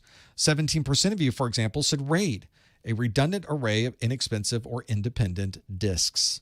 So having those multiple drives available would mean that if you lost a drive, your data would still be, in most cases, available and accessible by the users. But the question wasn't about a drive failing, it was about a motherboard failing. And if the motherboard fails, you can't get to the server. There's no way to get to those drives. The motherboard fails, RAID is not going to help you. So RAID would not be our right answer there. 15% said NIC teaming. NIC teaming, very useful if you want to distribute the load across multiple network interface cards. But the network interface cards are probably either integrated into the motherboard or plugged into the motherboard, which means that if you had 50 extra interfaces on that device, it doesn't matter. When you lose the motherboard, you lose all the interfaces. So NIC teaming won't help us either. For that same reason, redundant switches is not going to help us because we have this server maybe connecting out to different switches, which will help if we lose a switch, but it doesn't help if we lose the motherboard. We lose the motherboard, we're not talking to either of those redundant switches. So that's not going to help us in that case either. And then lastly, wireless roaming, which is great. If we lose a particular wireless device, a wireless access point, we can walk a little bit further down and connect to a different one, and it will automatically roam between those different access points. That's great if an access point has a problem. Doesn't help us if a server motherboard has a problem. The only answer here that has the server motherboard is that really helps and provides any uptime if the motherboard fails is answer E, load balancing 58%. Said that to have that there. So hopefully that's one that can help you as well. If you're in the chat room and you chose load balancing, well done. That's exactly the right answer, the one you should have. For those of you perhaps even just joining the chat room and wondering, what have I wandered into? Is this even live or is this pre-recorded? As Sir Dave asks, no, it's live. Wouldn't it be great if it was pre-recorded and I actually referenced Sir Dave mentioning and asking if it was pre-recorded? That could happen. We never know. So that's do load balancers have built-in SSL accelerators? Sometimes. Some load balancers do, some load balancers don't. The features and capabilities of the load balancer can vary drastically. So you could possibly find that certainly, or it might not. The ones that I'm using for ProfessorMesser.com, I am not doing any SSL decryption or SSL endpoint or acceleration. They are just passing through the SSL. So it's SSL. If you're going to my server, it's SSL end to end. There is no point in there where it somehow moves to HTTP. It is all HTTPS if you are communicating to my server. So, of course, that's an option to have that there. In the chat room, Jag Stallion 99.99 ZAR. I have no idea what that is, but that is a donation. And that I do know what that is, and I do appreciate it. Thank you so much. And Jag writes, I love your videos. Really helpful and informative. Thank you for watching my videos. I appreciate you being here. I appreciate the donation that's in the super chat that is in the live chat right there. Another great way to help support the site. I appreciate your support of that. This is this question, by the way, as other people asking questions on there. What about clustering? Would clustering have helped? Clustering is sort of load balancing. Kind of what it is. We have separate servers that are working together and seem and operate as one. So if we lose one of those servers, the rest of the cluster continues to operate. That is a type of load balancing. Absolutely. I know that ZAR is South African. I just didn't know how many rands was to dollars. I have, that's one of the few places though I have not visited. I'd love to go to South Africa. I have all of this list of foreign dollars. I used to work in an international position, so I would fly from country to country to country to country, and you never end up getting all the money back into dollars. So I have all of these different dollars, but I don't have ZAR. I have no idea what the difference is. About 7. That's nice. Thank you so much. That's also very thoughtful. I do appreciate it. I want to thank you for that. This has been an hour of Q&A. Can you believe we went through an hour? But we're not done with Q&A yet because it's just me not talking to you with the Q&A. Now you get to talk to me and ask me the questions in just a moment. Stick around for the after show. In the meantime, don't forget that everything we talked about today comes directly from the CompTIA exam objectives. They are free. You can download them by following the link that's on my site at professormesser.com/objectives. They tell you everything you need to know of the N10-007 exam. If you're wondering, am I ready to take the exam? This is how you would know that you're ready to take it, by looking through this entire list at professormesser.com/objectives. We do one of these Q&A sessions, one of these study groups, one of these whatever this thing is that we do. We do once a month. We have a Network Plus study group once a month, but we do A Plus study groups. We do Security Plus study groups. There's usually at least one live stream a week. You'll find some of them. For example, last week we had our A Plus study groups on the 3rd and the 5th. Today, or not 3rd and 5th, it was the 6th and the 8th. Today on the 14th, we have our Network Plus. Next week on the 21st, we have our Security Plus study group. And then in August, on the 3rd and the 5th, we have our A Plus. 11th, we have our Network Plus. And the 18th, we're currently scheduled with our Security Plus. By the way, these times and dates can change. You never know what's going to go on with my schedule. I like to lock these in, at least to have them there and available for you. But if I ever need to change them, you should always go to professormesser.com/QA, and you would, of course, be able to, or professormesser.com/calendar. And there's a calendar link at the top of the page too. That's where you would find all of the latest pieces. Everything that is a study group for Security Plus is always going to be 601 this year. Starting in January, it's all been 601. So that's why the 601 exam came out in November, and so we shifted over in January. So anything you see from me that is this year with study groups is all 601, but you have 3 years or so of 501. And quite honestly, the 501 retires on July 31st. So why would I do a 501 study group on August the 18th? Wouldn't make much sense either. But next week is the 601, because that still would be a question. Like, are you doing 501 or 601? Next week is a 601. To have those there, you at least have that option to have all of those pieces. The 501, yep. So go back over the 501 content and see if you can fit it in there before the 31st. There's a lot of you working towards getting that 501 done before the end of the month. Everything I've got out there is there and available for you. Years of study groups you should go through to be able to find that. Don't forget about the course notes and the success bundle. ProfessorMesser.com/netsuccess can show you more about those. There's, of course, my discount vouchers are available if you're planning to take your Network Plus exam. Do not pay full price for that voucher. Go to ProfessorMesser.com/vouchers. Get a discount automatically built in. No special super secret voucher coupon code required. That's just a waste of time. Why not just have the discount already there? That's what's there. ProfessorMesser.com/vouchers. And don't forget to follow us on your favorite social media. ProfessorMesser.com/YouTube/Twitter/Instagram/LinkedIn/Facebook and others. Great way to do it. Also, for those of you that have been watching this for the last hour and you liked it, you got something out of it, you enjoyed the questions, please hit that like button. It does help me quite a bit with my friends at YouTube, letting them know that people really do appreciate some of these live streams. And if you don't appreciate it, I guess you can click the dislike button. I guess that's good. I probably shouldn't encourage that. The like button is what you should click. If you liked it, if you disliked it, you should click the like button. That's the way we should position it. See how easy that is when that works? A great way to do this. Stick around. We got the after show coming. I'm going to open up phone lines. I'll take questions from the chat room. We'll sit here and talk about whatever you would like. Almost anything you would like. Thank you for being here in this first half, and we will see you next time on the Network Plus Study Group. That's an important disclaimer, I think.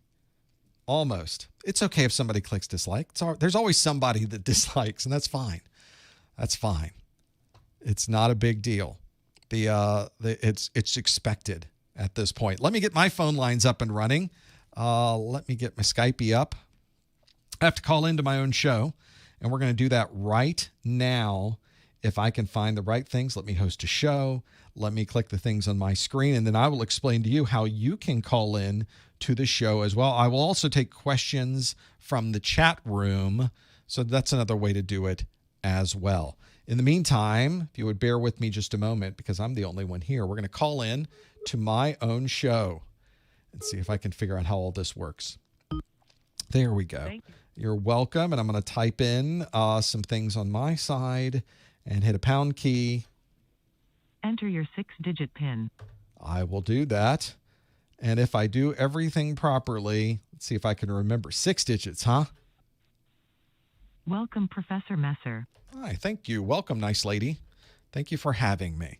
Well, that means that you could also call in to the show, except I don't have the lower third there. It's that graphic that's there. There's more work I have to do on my side.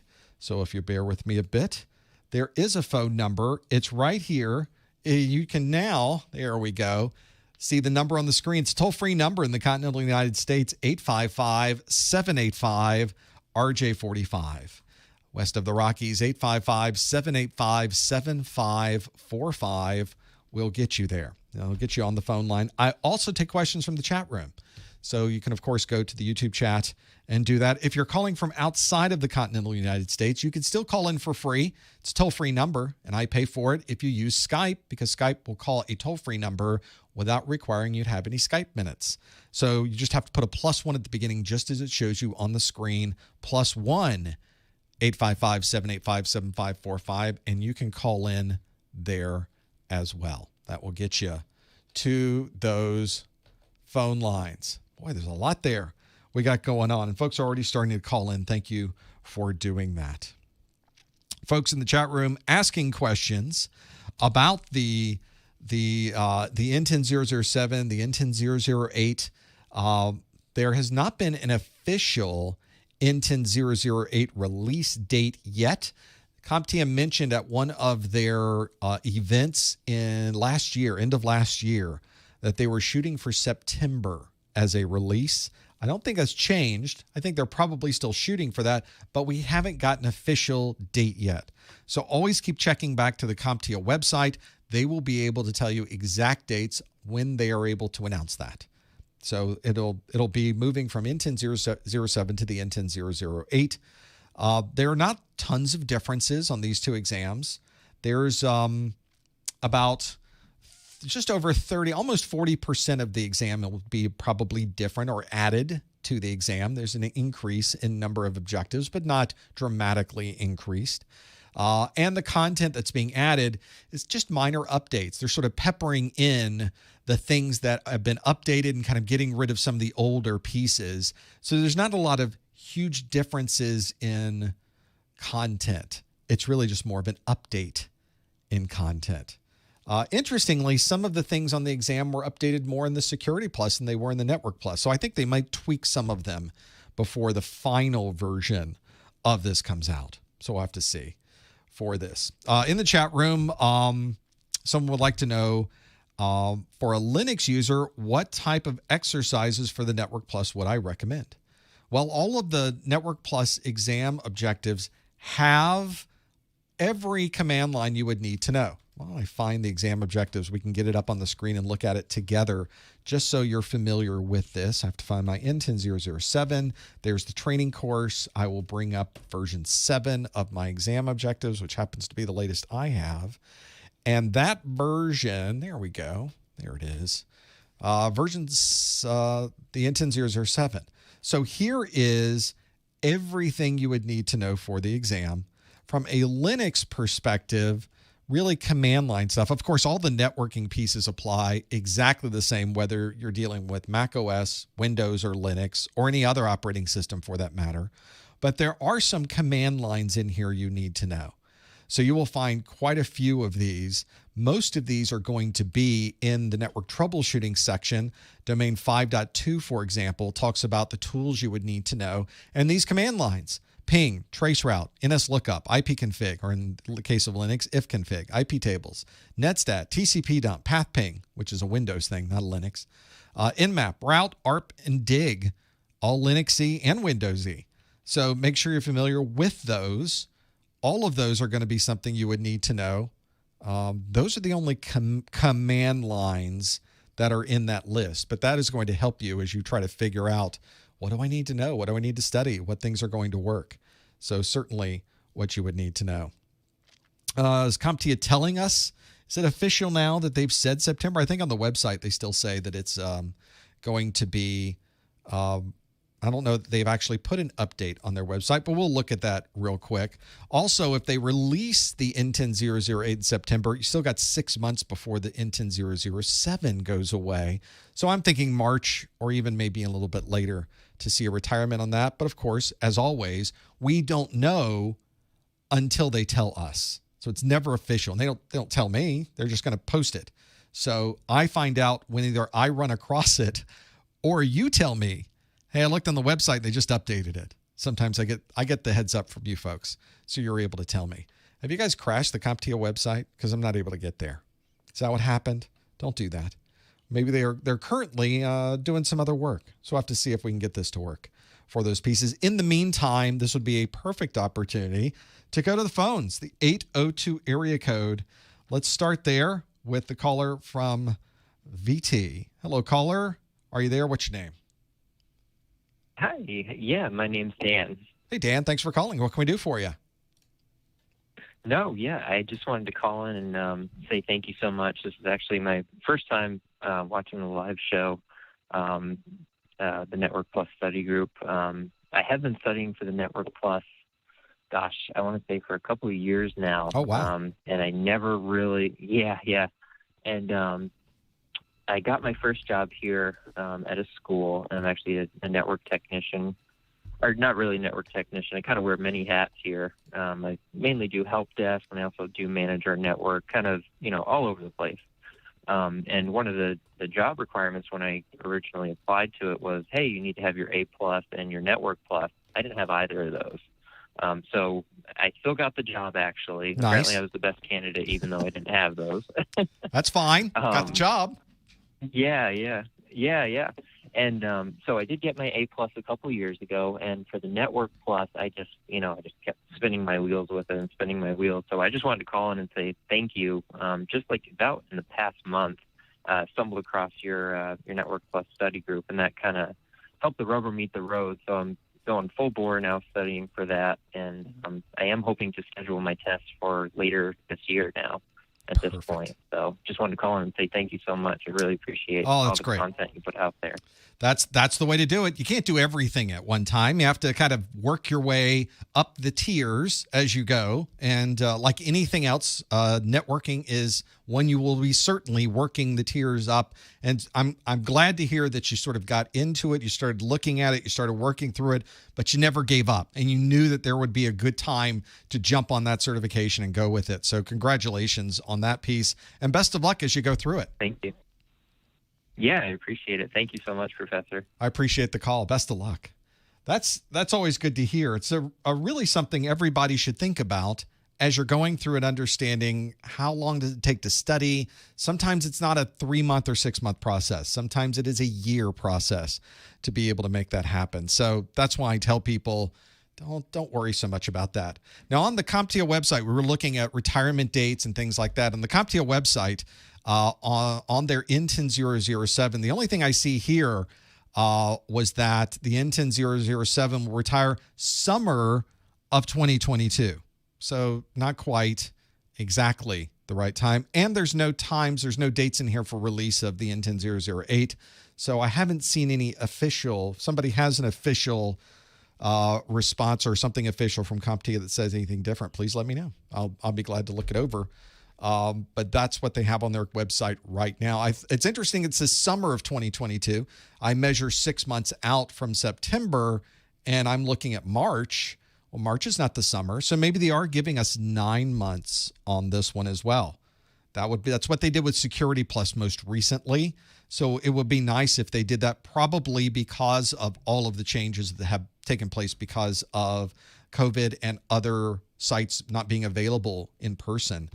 Maybe they're just extending that out. So that would be nice if we had until the summer. That means that this time next year, we could possibly be finishing up the Network Plus, which is even more reason that you should be studying right now for your N10-007 and doing everything you can to pass that exam. Incredibly important.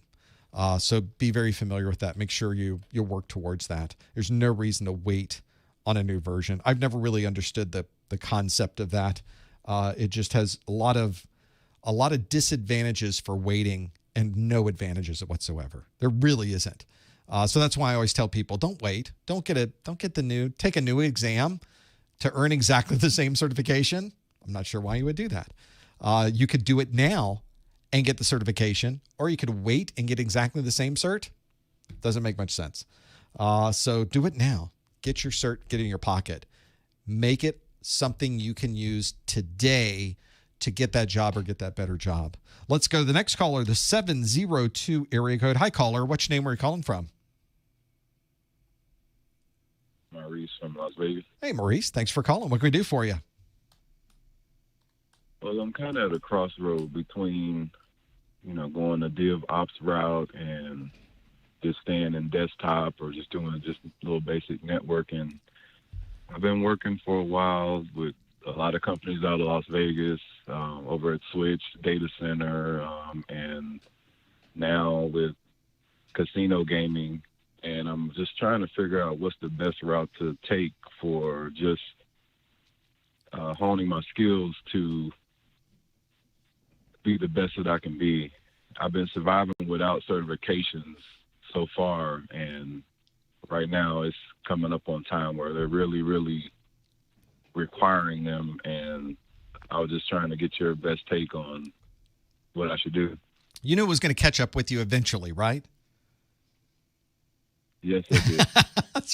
That's one of those you just can't avoid. At some point, somebody is going to shoehorn you into getting one of these certs. This is one of the things that always happened to me later on in my career, interestingly enough, is that I got to a point where the jobs I was in were a little bit higher above an A+ Network Plus or Security Plus. So I figure, what would I need with a cert? I don't need any more certifications. I'm in this higher level position.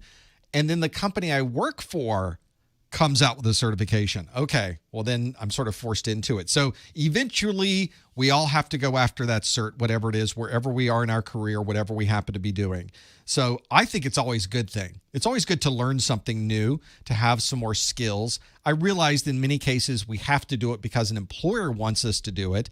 But this is one of those kind of Fat Albert moments that at the end of it, hey, we might have actually learned something at the end of going through all these certs. Sometimes unexpectedly. And some of those things we learn we can use for the rest of our career. Now, determining where you go with this, I found it interesting. You're in a very good situation compared to some others where you're in a particular role, you're doing a particular kind of job, but you're noticing that other employers out there are asking for different kinds of skills. DevOps is a popular term that a lot of places are using these days, and some are actually implementing DevOps in the way that I think most people expect it to be implemented, which, by the way, is not development, not operations. It's something that's a little bit of a hybrid of those things. Because, quite honestly, development, when I say the word developer or programming, I'm thinking of someone who writes apps. Well, with DevOps, that's not really what's going on. It's really more about automation. It's really more about finding ways to make the infrastructure do what we want it to do without having a human being there doing it. It's more of an orchestration certification or orchestration job, for lack of any other better term on this. That's not exactly how it's always been presented, but that's ultimately what people are really looking for. Because, by the way, you don't want developers managing the operations side, and you don't want the operations side writing apps. So that's not what it is. The name sounds funny, but it's really just a way to make the cloud dance for you. Automate what the cloud is doing for you. And because of that, I always tell people, learn those skills because you will be able to use that automation and orchestration functionality in everything you do, even if it's not specifically in a DevOps role, because there's some companies don't even have a DevOps role. DevOps is something we've been doing forever. We just sort of put a name to it recently to be able to focus in on the cloud side of it. So I always tell people, they're trying to get rid of certain things. Yeah, I think they're trying to optimize what they're doing. And if you look at the cloud, the way you really get money, the way you really optimize the money you're spending on the cloud is to make things happen automatically. If in the middle of the night, if suddenly tons of people hit the website because there was a new program your company introduced, you need to have a way to have the cloud automatically scale up with that rapid elasticity that we always hear about, we always learn about in Network Plus. Well, how do you make it scale up automatically? Well, there's tons of processes to do that, but it's a lot of scripting to be able to make that happen. So I always tell people, learn as much as you can about PowerShell. And perhaps in the case of a DevOps, learn as much as you can about Python. Those are the two most popular automation and scripting, I don't want to call them languages, but scripting languages is really what they are. Those are the skills that employers are looking for. And the more you can do with your Python scripts, the more comfortable you get in implementing them with other application programming interfaces. You can talk to a firewall and make the firewall do something. Then you can talk to a server and make the server do something. You talk to a hypervisor, make the hypervisor do something else. All of those really work together to be able to automate this functionality. And the better you can walk in, the more knowledge you have in being able to do that, you can walk into almost any job and say, we can automate a lot of the things you're doing. We can make a lot of what you're doing here happen automatically, and then we can focus our efforts instead of manually building out the cloud or collapsing the cloud. We can have that happen automatically. We can instead focus on this side of things. And that's what any management, any company would like to do, is to have that level of control over what they're doing. I've been to a lot of companies talking to them about mostly security, but we eventually get around to the cloud side and we talk about automation and orchestration. It's remarkable how many companies are not really taking advantage of this because the skills to be able to take advantage of it are just not out there. And so that's why I always tell people, if you really want to find that niche and find a job that is going to give you that level of control, and in that particular case, maybe some extra dollars in your pocket, having those skills are really, really going to help you a lot. And you've probably seen, especially in your area, with the different technologies that are available, the different things companies are doing, and maybe it's not even cloud-based. There's not a lot going on the cloud when you're working with gaming systems, but there are some cloud components that have to be integrated with those. But that's a different science into itself. I worked with some casino companies here in Florida on the security side. So I have just a little sliver of knowledge about some of the challenges they have day to day to manage these systems and get everything running. I can only imagine the world of that is out in Las Vegas. So find and get your hands on as much as you can about Python and or PowerShell. Python's my number one preference for anybody. Learn as much as you can. Go through maybe some cloud courses associated with the orchestration piece of it. Learn as much as you can on the cloud side, and you'll be surprised how many callbacks you're going to start to get when you start submitting those resumes for those jobs. It sounds like fun. It actually is a lot of fun, especially when you can really get the scripts going, automate the process. It gets pushed off over to somewhere else where it just runs in a dark room, and then you can go do something else that's perhaps even more fun. Exactly. Yeah, thank you very much. I appreciate the time. Love your show. And I'll be using more of your content to help me pass my test and get an even better job. There you go. Thanks, Maurice. I appreciate the call. Best of luck. All right. You too. Thanks, sir. It's always a challenge to know where to go next, something you can do. But there are some core skills that every job in IT will need. Knowing about the network, every job in IT needs to know about the network. Being able to automate, we've been doing automation in IT since there was IT. The computers lend themselves for automation. So we've been writing scripts, batch files, Perl scripts, automation. We've been doing all kinds of things with automation for years and years and years. So it's time to take it to the next level and work that automation like with Python, where you can start bringing in so many different components that are very different, remarkably different, and yet you're able to control all of them. That's the secret. And if you can do it well, employers are willing to employ you, to give you some money for doing that for them. And that's always a good thing. Let's go to the Florida connection, 904 area code. Hi, caller. What's your name? Where are you calling from? Caller. Are you there? I hear you. I hear you. Are you there? Yes. Hello, Professor. Yes. Thanks for calling. What can we do for you? Hi, my name is Bobby. I'm from Jacksonville, Florida. I just recently passed my Core 2 about a week ago, and I passed my Core 1 about a month ago, and I'm A+ certified. Oh, great. Congratulations. I know you heard that like millions of times, but thank you for all your resources and for all your videos. It's very concise, very informative. I really learned a lot.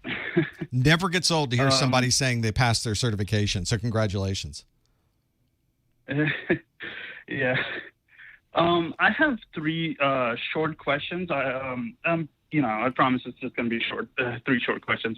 So my first question was that now that I'm like certified, I have a question on. I have an email they gave me, and they gave me this certification badge. I'm just new into this, so like, would I have to put that on my resume, or is that an option? It's certainly an option. Probably the most important thing on a resume is that you spell out what certifications you have. Don't just put an image or a graphic showing that you are A+ certified. Actually put in the text of your resume, CompTIA A+ certified. That's because most of the first passes of these resumes go into an automated system, and that automated system is going to start scoring your resume based on a set of keywords that's been predefined by the employer. So if they were looking for somebody who's A+ certified, and they tell you, they score this and immediately say, if it doesn't say A+ anywhere on here, just don't even show me the resume. Or they may say it doesn't say A+, so you don't get some extra points that would go towards this. And at a certain level, the person who's going to finally look through these for the first time is going to see that score and know immediately, maybe I should pass this one on, or maybe I shouldn't pass this one on. And of course, they might even do some manual checking of your resume as well. That would be the only time they would see a graphic that said A+, but even in their mind, they may not realize you didn't type it in, therefore it doesn't get scored, and therefore the resume doesn't make it any further down the line. So although it's nice to have that graphic, it's nice to have these tags and have the overriding labels associated with your certification, it's perhaps even more important to actually write them out and have them on your resume, because all of this is just automated, and it's important to be able to have the system know you're certified and have it be able to read through your resume as easy as possible. So I would recommend, if you're you can put the graphic, but make sure you type it out as well. I see. Thank you for that. My second question was that it's about the renewal process. So let's say if I take my Security Plus or Server Plus about maybe 2 years from now, would that consider to be a higher level cert, and would that like renew all the other certs that I have currently? There are different ways to renew the A+ certification. I recommend anybody, if you haven't had a chance, if you're in the process where you have a certification, you want to renew, or you're thinking about renewing, to spend 10 or 15 minutes going through the CompTIA website where they talk about how to renew your certification, because it's more than just one way to do it. There are many different ways to renew your cert. The one you're speaking of is the renewal path, where you would renew with a single activity. That single activity may be to complete the CertMaster CE program, which is something you can do at a number of hours, and you're renewed for 3 years. Earn a higher level CompTIA cert, or a non-CompTIA industry certification. And if you go to the website, they give you lists of those. And very quickly, you can pass the latest version of the exam. Why you'd want to do that again, I don't know. Or compare and look at all the others. So let's say you were going to earn a higher level CompTIA cert. They list out for you what all of the certifications are. And you can, for instance, look at something like Linux Plus and see that Linux Plus renews A+, but it doesn't renew Security Plus or Network Plus. Network Plus renews A Plus, but it doesn't renew anything else. Oh, I see. Security Plus renews Network Plus and A Plus. So it depends on which one you're getting. If you pass CASP, it will renew CISA, Pentest, Security, Network, and A Plus. So there's some that renew everything and others that renew almost nothing. But you have to look at the CompTIA website to know exactly.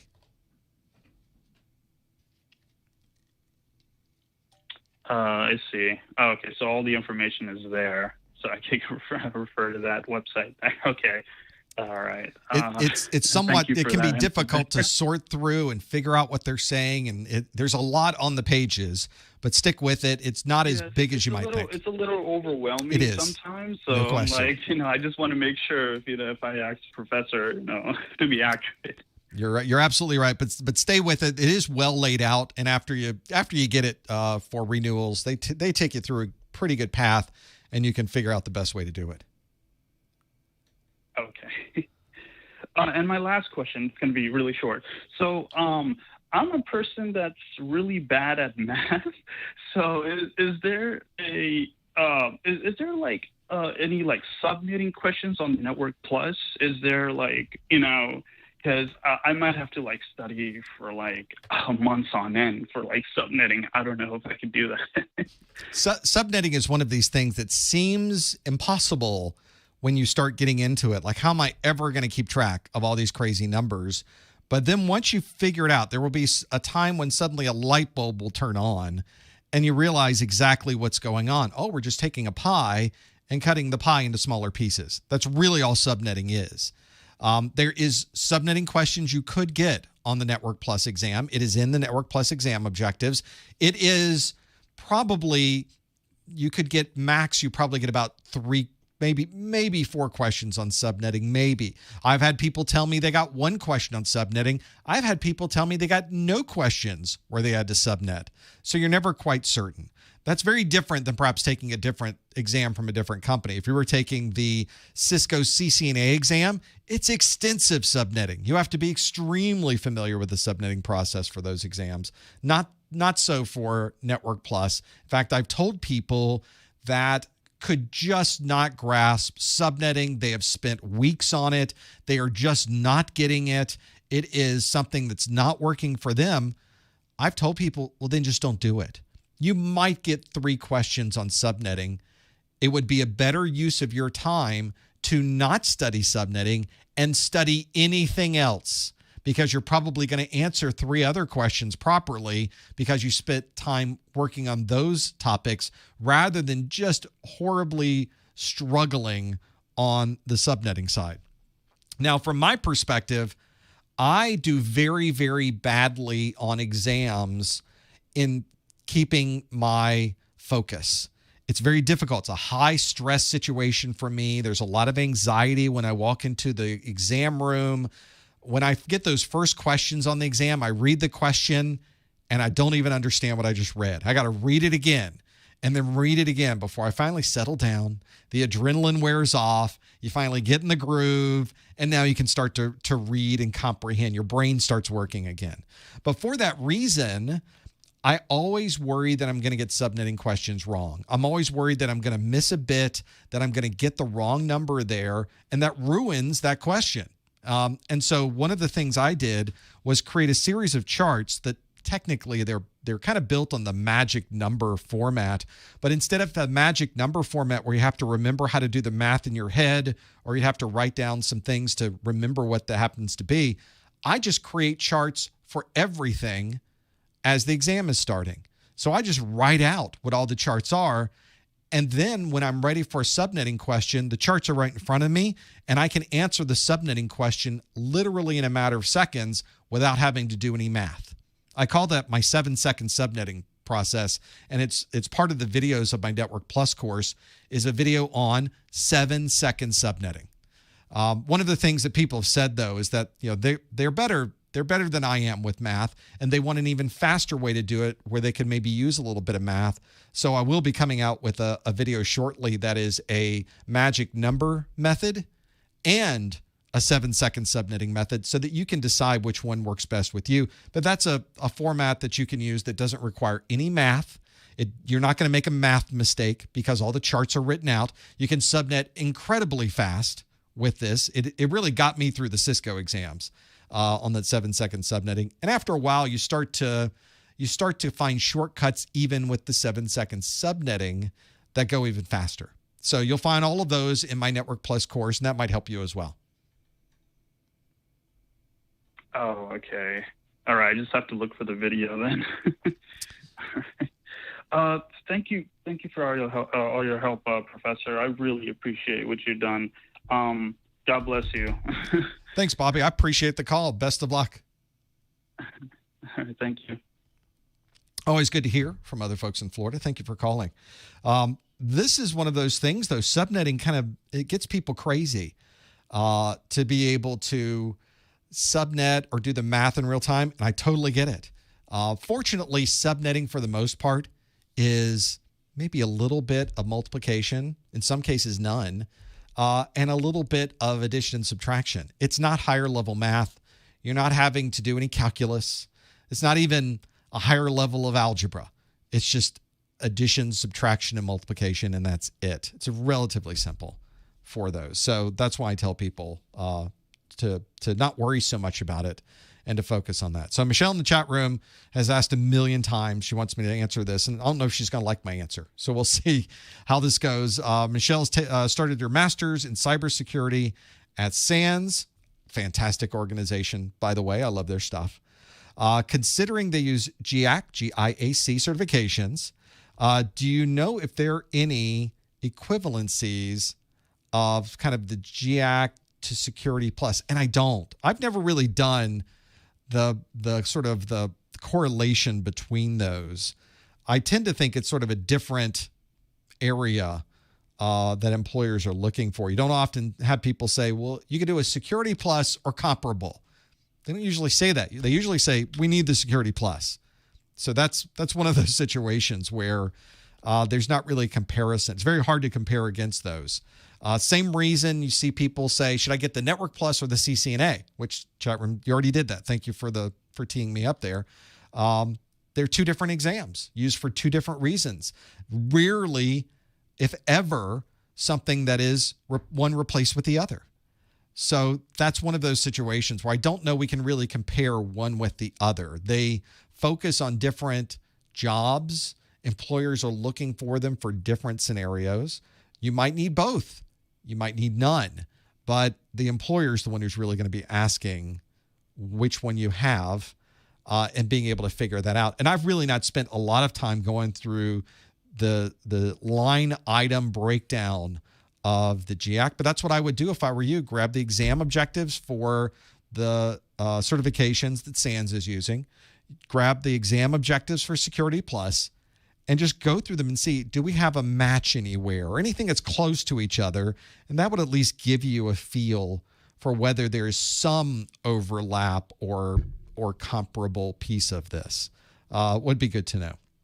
So in the chat room, people are saying, no, CCNA is so much better than Network Plus. Well, it isn't, because they're not comparable. You cannot swap them out for each other. They are two completely different certifications designed for two completely different purposes. Some employers may prefer you have a Network Plus. Some employers may prefer you have a CCNA. So you have to pick the right certification. The Network Plus is obviously an entry-level cert. If you've taken the Network Plus and you know you're going to be working towards switching and routing, you want to be designing networks, you want to do more network administration, your next certification almost will certainly be a CCNA. But what if you just need to get to the help desk because then you want to jump into Linux? You want to be a Windows Server administrator. You want to do cloud certifications. CCNA's probably not going to help you very much. It's got all that Cisco stuff. You're never going to touch the Cisco stuff. You're going to be over here in the cloud. You're going to be over here on Windows. You're going to be over here on Linux. So that's a situation where Network Plus may actually be a better choice than the CCNA. You also have to be concerned about what employers are looking for. If employers want you to have a Security Plus, you better get a Security Plus. If the employers want you to have something equivalent to the GSEC, you need to have the GSEC. Now, if they will take either one, well, then you've got a choice and you can decide. But that's the difference. No single certification really replaces a different one. You need to find out what the employer is looking for. That's the one you should be getting. That's really, ultimately, you have to make them happy. So that's what I would recommend as well. All right, let's stay in Florida, shall we? The 407 area code. Let's go to Winter Park. Hello, caller. What's your name? Where are you calling from? Hey, Professor. It's David from Florida. How you doing? Hey, David. Thanks for calling. What can we do for you? I got a couple of questions. Love your stuff, by the way. I just want to preface that I'm A+ certified as well. I think your materials are incredibly concise. I've read books, the big fat ones. I've watched videos, read online documentation, and I've taken actually other tests by Pearson VUE outside of IT. And I just think that your stuff is like the standard for finding information fast and thoroughly. I appreciate that. Thank you so much for doing this. I think that's hopefully it's by design, so I'm glad it's working. It is. You have to be doing something right? So 2 questions. I'm also watching Mike Meyer's Network Plus course, sure. In addition to your material. I know, big backstab. But whatever he works. emphasizes the use of Wireshark.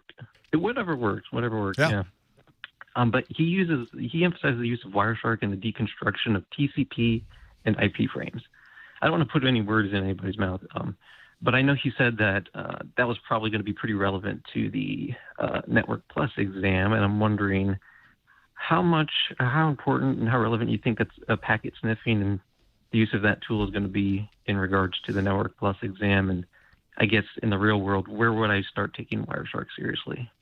Well, first, from a networking perspective, if you do anything in networking, you become a network administrator. You're doing any type of switching, routing. You're managing firewalls. You're managing applications. You're installing and managing servers communicating to each other and those types of things. Being able to understand the conversations occurring over the network are incredibly important. And I'm especially speaking from the perspective, and perhaps even a little bit biased a bit, because I worked at Network General and Network Associates as a specialist in network analysis and troubleshooting. So the sniffer is my jam. That's what I spent years of my life understanding the packets going over the network, getting an understanding of higher level capabilities of analysis, monitoring, and troubleshooting equipment, and really understanding that if you can read what's happening across the network, you can solve any problem on the network, whether it's a network problem or most usually the application is bad. They will tell you the network is bad, but you need to prove the application is bad. And the only way to do that is to get the packets. If you ever call tech support with a problem with Windows, with a firewall, with a switch, with anything, they will almost always ask you to get a packet capture. Oh, do you have a packet capture? Have you captured any of the traffic? Do you have anything you can give us? Because that is the ultimate arbiter. It is the ultimate evidence to either prove or disprove what's happening across the network. So it's an incredibly valuable skill to have. Absolutely. Will it help you on your Network Plus exam? Not at all. I wouldn't say not at all, but practically none. There's nothing on the Network Plus exam that expects you to understand how to really use Wireshark. There's nothing on the exam that expects you to read a Wireshark trace, to understand packet capture details, to pick out specifics of that, at least the N10-007. Now, I will tell you, the folks at CompTIA really would like you to be able to use Wireshark for Network Plus. This is what they have told me, is that we would love you to teach that. Yeah. You should teach that in the class. And they're not wrong, because understanding what's happening with Wireshark gives you a perspective of really everything that's happening over the network. A lot of these concepts of encapsulation and decapsulation, understanding the conversations happening with dynamic routing, understanding how DHCP works, everything that's happening on the network, you can look at and view in Wireshark. But you're not going to get any Wireshark questions on the exam, which is sort of my answer back to them as I ask, how many Wireshark questions you have on the exam? None. Well, I have any. There aren't any. There's nothing there. So it's a bread and butter tool. It's a bread and butter tool, but it's not going to be relevant for the exam. It's absolutely bread and butter tool. It will help you with labs associated with the exam. It will help you give you a broader understanding of the exam. But there's a reason I don't demonstrate or go into a lot of detail with Wireshark in my course, because you're simply not going to be asked about it on the exam.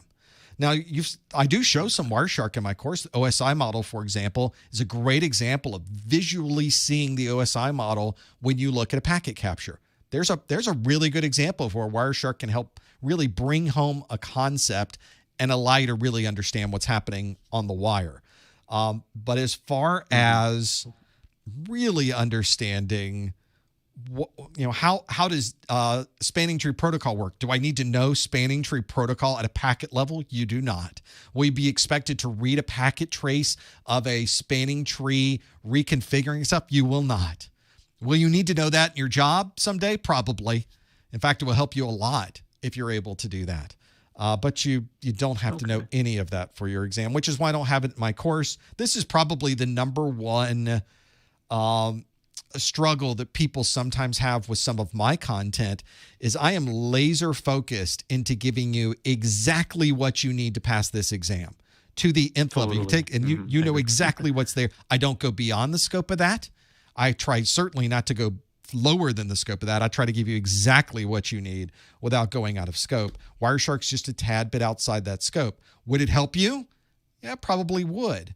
But my job is to get you through the cert, not get you through your next job.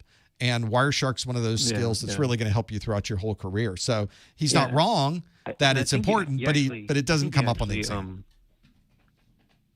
I was going to say, I think you actually answered my second question. And it's kind of like off the idea that, we want to be laser focused. And this might be actually more advice towards everybody who's kind of saying different things about the certifications. I actually took the ICND1, when they were chopping up and segmenting the CCNA. Yep. And I will say that I spent about millions, not millions, but you get what I say when I say millions of hours labbing and working Cisco command line. Yep. And I actually failed that exam. But darn them if they can't say I can do a little routing and switching. I have stuff in a little portfolio that I keep about the different networks and configurations and troubleshooting that I've already done and encountered millions of times. I will say they are completely different exams. You're going to be working with a Cisco machine. I bought a 3550 and a 2801, and I set those up and I did all sorts of weird stuff. And it's you're going to be working in Cisco command line, and that's just proprietary. That's just that machine. If you work in on a laptop, that's system administration. You can basically transfer that over to any Windows device or any Linux device. That's the difference between getting certified in something like an A+, Net+, or Security Plus versus a Cisco device. Because a Cisco device, you're going to have to go to your employer and they're going to have to say, we want you for this specific machine. This is how our shop works. But I realized that now I'm taking the N Plus versus the Cisco Plus. None of that command line stuff is going to be there. Right. And it's only going to come down to, do I understand DHCP? Do I understand encapsulation or trunking? Do I understand any of that? And it's some of it transfers, but not all of it. But the idea is if you're thinking between, presenting yourself to an employer, you need to think about the employer's stuff first. So vendor neutral all the way until you know what you're doing. That's what I would say. And it's not to demean or minimize the value of those skills. They're incredibly important skills, but our goal is to get through Network Plus exam. And we only got so much time in the day, so we're going to focus on these types of things. I will say on the N10-008, because I'm already putting together that course. I've already got the inside scoop on the exam objectives. I've already gone through them. There's a little bit more packet, only a little bit. There's a couple of extra topics that will require you to at least understand what's inside of some of these packets. So they're sort of leaning a little more into packets on the N10-008, but not much. One or two extra topics. Nothing remarkable. But it's a good example of how the value of knowing what's going across the wire is something that can be useful and will show up more as these exams mature. Okay, right. All right, that's all for me, Professor. Thanks, David. I appreciate the call. No problem. Take care, man. This is whenever you start looking or trying to figure out, should I know this topic? Is this something I need to know? Always go back to the exam objectives. All of my videos are written to match the exam objectives on the CompTIA website. We stay very, very, very close to the exam objectives. I don't deviate or go outside the objectives at all. This was a bit of a challenge for Security Plus. There are, I don't know, 20 different utilities you need to know how to use. Some of them are pretty esoteric, some are pretty mainstream, but there's just a large number of things. And the recommendation is that everyone should load it up and use it. And I think that's important that you do have some hands-on, got some stick time with some of these, fly around a little bit with these utilities, but it's not incredibly necessary that you know how to do things at the command line for all of them on the exam. But there are some listed in the exam objectives. Those are the ones you need to know. Stick with that, and I think you'll be okay. And as I mentioned earlier, it's not that those things aren't important. It's just they're not important for the exam. And so that's my approach. For better or worse, that's the approach. And that's why you'll often see books go out into different topics. And I think it's great. But my videos are focusing you down one particular lane to solve one particular problem to get through one particular exam. And so far, that's our scope. I could do an entire separate course of 100 videos on Wireshark, which I think would be fabulous. It'd be a lot of fun. Just not a lot of people would watch it. It's not that many people that need that level of detail with Wireshark. So that's the key. The question from me, if I bought the exam last year, I don't know what that means. Maybe your study materials. If you do in October, well, you have to do the N10-008. Well, if you've been studying, you have N10-007 materials, you'll take that exam. Apparently, it expires summer of next year. So you got a year before the current N10-007 expires. So that's it. Before we go back to the calls, another question from the chat room. What are my thoughts on stackable certifications? Stackable. The certifications are on the CompTIA website are things like the A+, the Network+, the Security+, the Cloud+, the Linux+, etc. But you can combine some of these exams together to have a higher level or stackable certification. So I'm trying to find all the stackable stuff on the CompTIA website. It's not so easy to find the exact page with all the stackable things that they have there. On the CompTIA website, though, they have different pathways and different skills, but you can group together some of these certs, and they give you a higher level, well, I wouldn't say higher level, but a stackable name that you can associate with those. The problem is that none of the employers really have any idea what those things are. They're really more for us to talk about, oh, I got the stackable cert. And other people go, oh, yeah, the one with A+ and Network+ in it. Got it. But employers just still have no idea what those stackable certs are. It's really more for us to talk amongst each other over what we've done and what we've finished to have all of those. CompTIA does have a good career pathway view on their site. I can bring that up so you can see what they recommend for going between different certifications from one place to the other and what the different roles are. And they talk about the combinations of stackable certifications. So, for example, the CompTIA IT Operations Specialist. Okay, what is that? I have the new stackable certification, the CompTIA IT Operations Specialist. You don't know what that is. Most employers have no idea what that is, but it's your A+ and Network+. You got both of those certs. You can call yourself a CompTIA IT Operations Specialist, and you should put it on your resume, but nobody's going to have any idea what that is. In fact, you may even want to put after that A+/Network+, just so somebody knows who's reading this that, oh, you got your A+ and Network+. They would have never known this had you not spelled out what the IT Operations Specialist really is. So that's where you want to go and focus on, is that piece of it. So I think that's an important consideration. It's neat. It's nice to have that there, but employers have no idea what the stackable stuff is. At least not yet. Maybe they will someday. That would be nice to have it. So back to that question about the Network+. If you bought your voucher and you're ready to take the exam, usually your voucher is good for either one of the current exam versions. Right now, the N10-007 is it. So that's what you're going to, in October, you're going to want to take the N10-007. The N10-008 is supposed to come out in September, but there's going to be limited books. There's going to be limited training materials. You're not going to want to take it the first month. I probably would recommend not taking it for at least 3 months.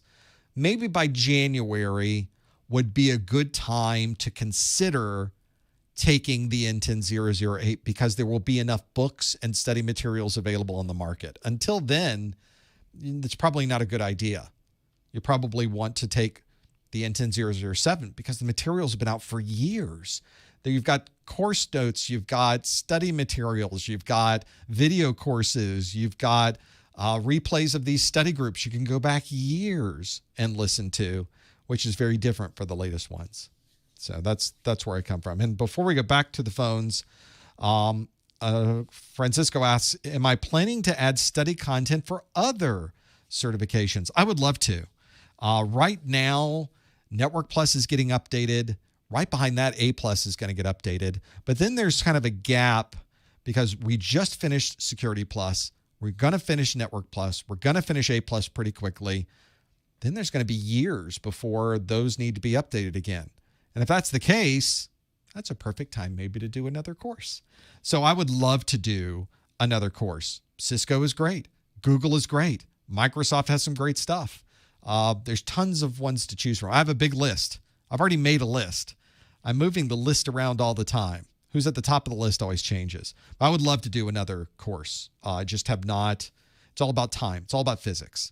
And right now, physics is taking up all my time with Network Plus and A Plus. But we'll get there. What about CISA or pen test? If there was as many people interested in CISA and pen test as there is even Network Plus, I would consider it.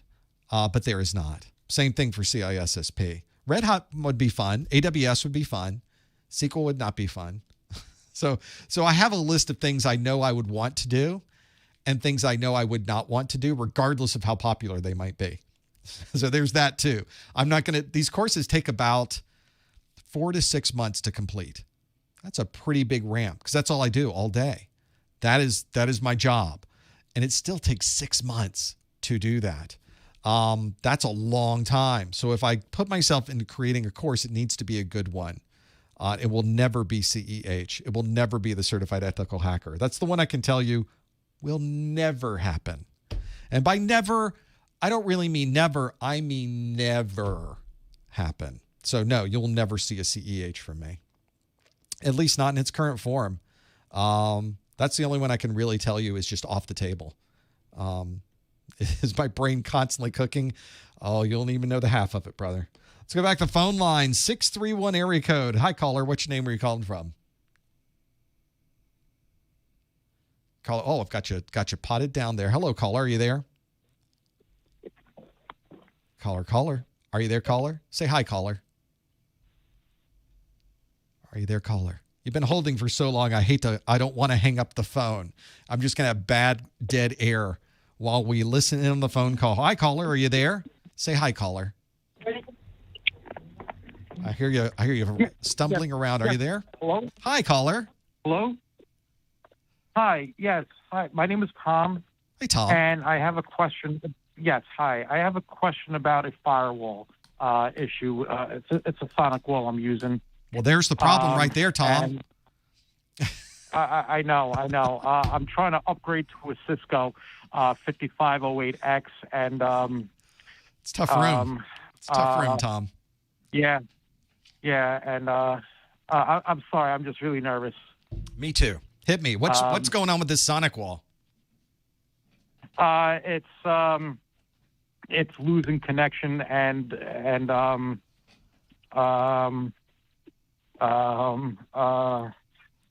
so sorry. I'm just really nervous here. Well, you realize, of course, that I'm a former systems engineer for Palo Alto Networks. So whenever you bring up Sonic Wall, Cisco, it kind of hits at my heart. It's like the competition. But I don't work there anymore. I haven't worked there in a long time. So it's completely irrational. But I've still got sort of that, and I have no skin in the game. I don't care what you buy or what you put in. I think Palo Alto Networks is the best firewall in the world, but I work there, so of course I do. I'm completely biased. But there's still good stuff out there, and SonicWall makes a fine firewall, and Cisco makes a fine firewall. So I'm just being snarky. Okay, I do have the 5508X that the company bought on eBay, and I just want to. Is it still? Is it still?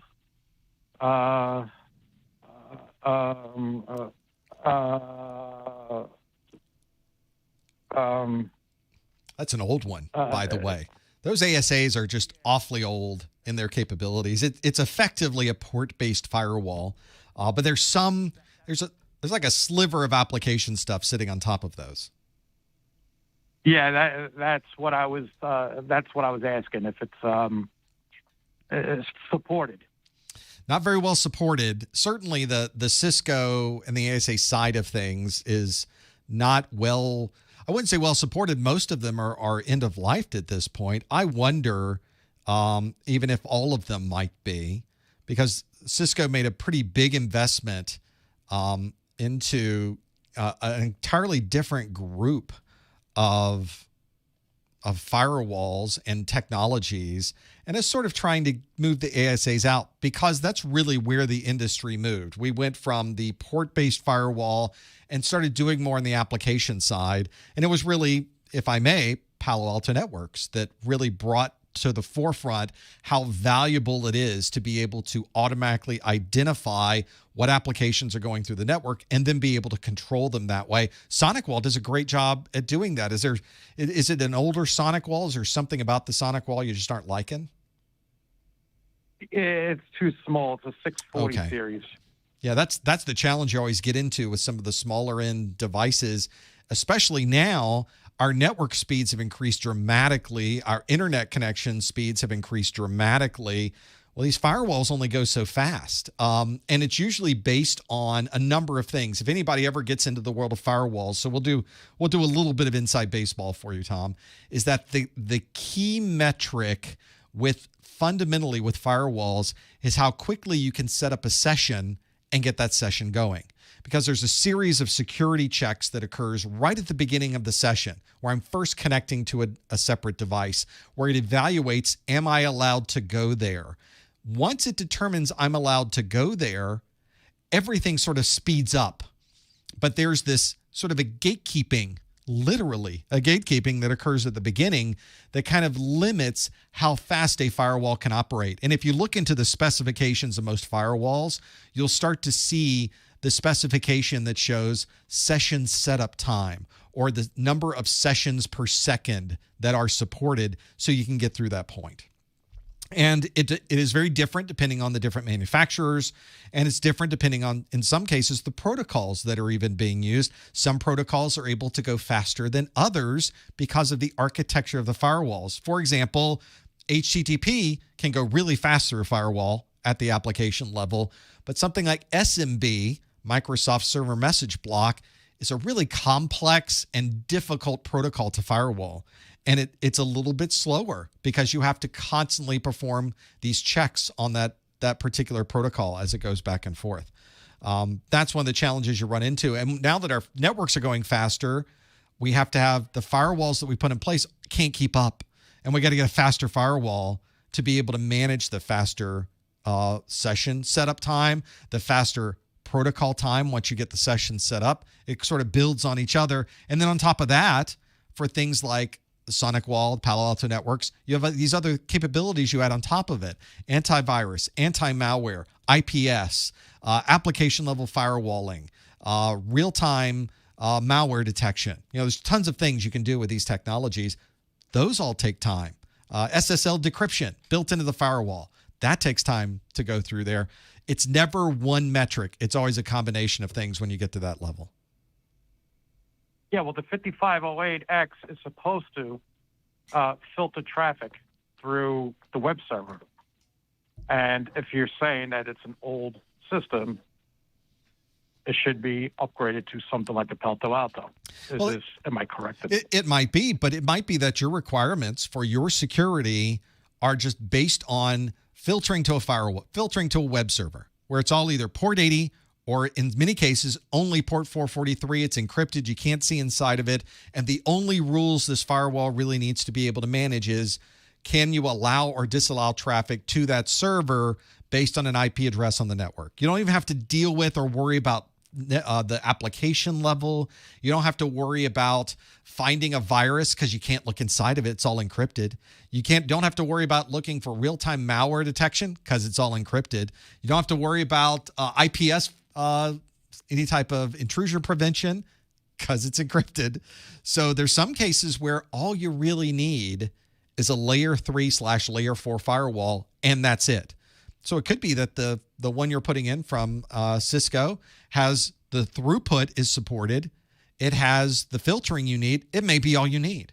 But at some point, it may be that you're going to want to do SSL decryption. You may want to add additional protocols and applications to the device. You may want it to perform some additional filtering. You may want it to plug in as a switch or have IPsec connections or be able to have an SSL VPN, have them all running on one box. Well, maybe then that's the time you decide to upgrade.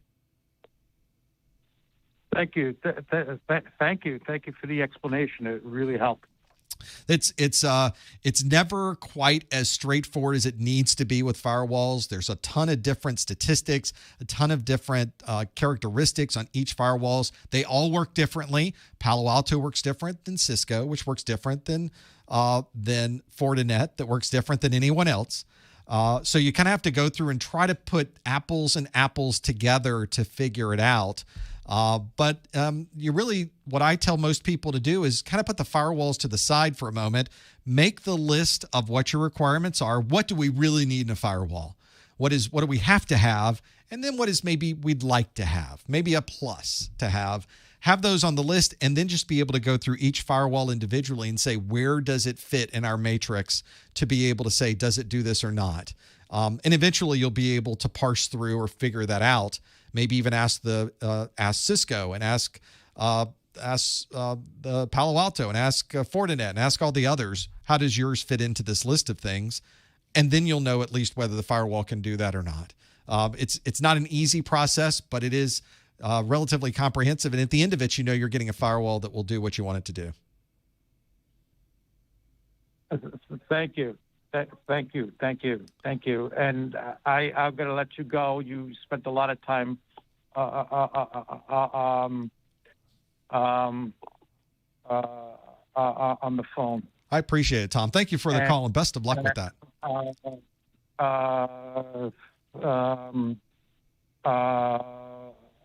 Thank you. Absolutely. I appreciate the call. That's one of those. It's just going to take you some time.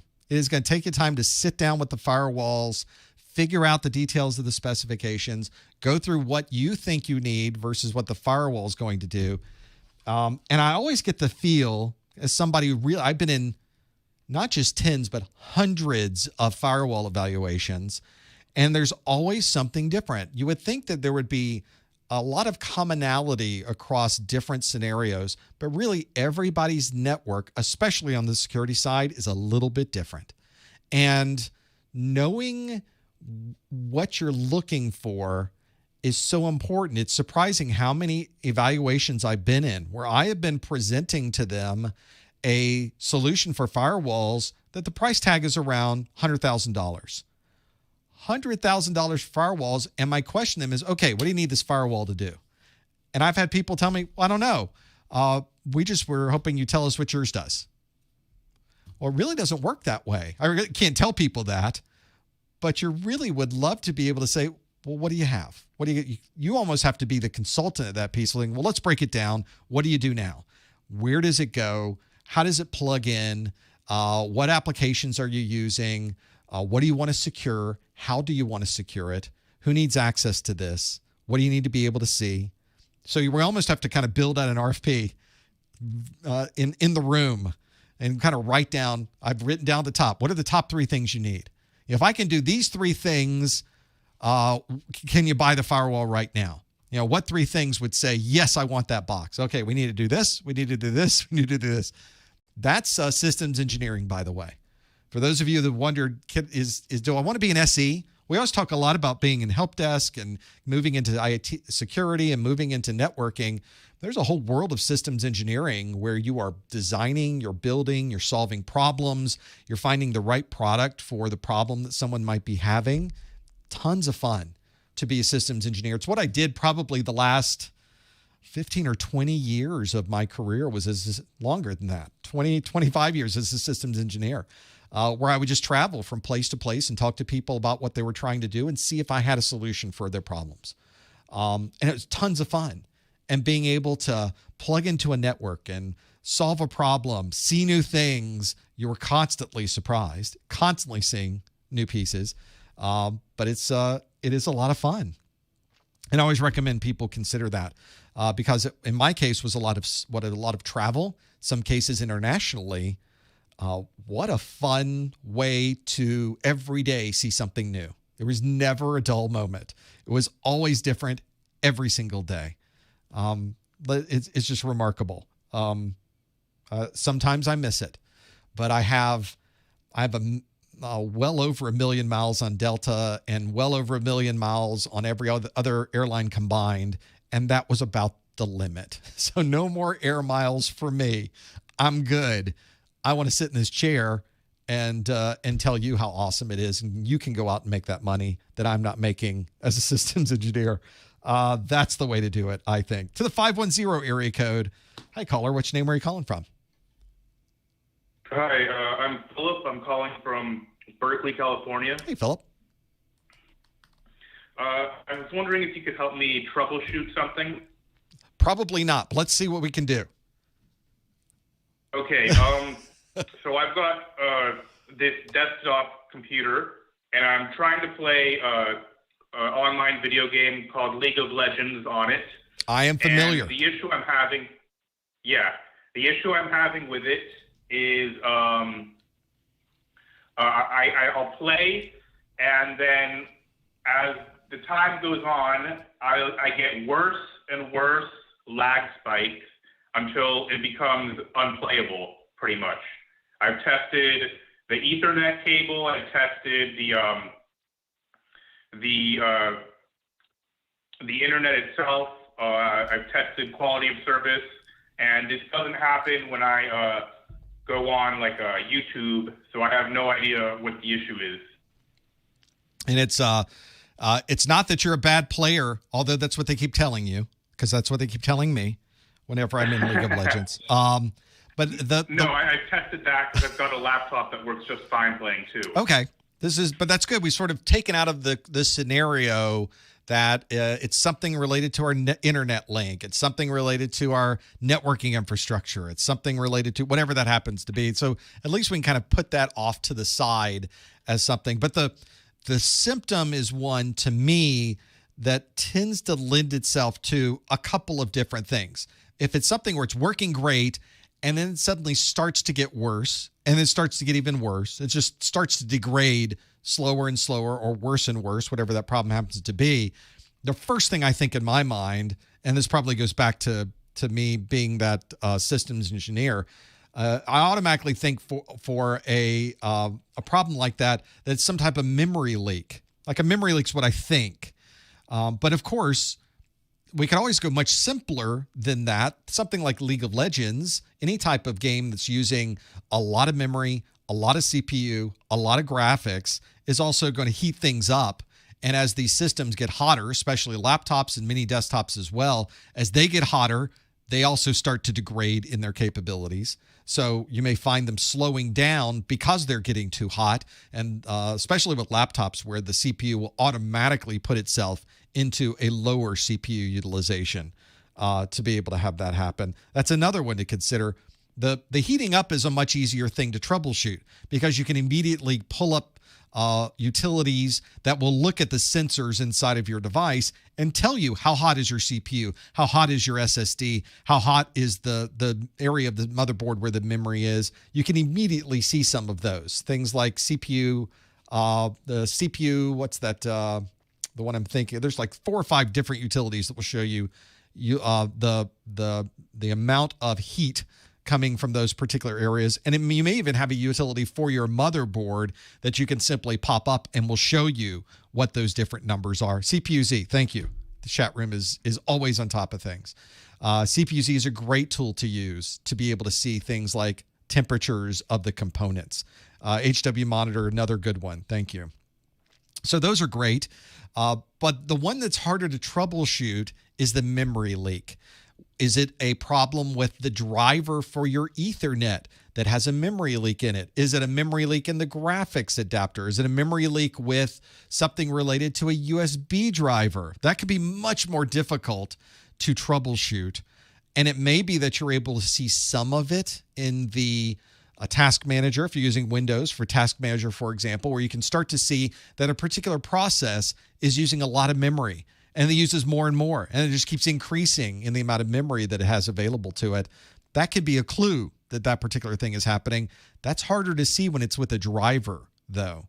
So the one thing in the chat room is even asking questions that should lead us down this road, which are you having similar problems with other games on that same system? I actually haven't played any other games on that system.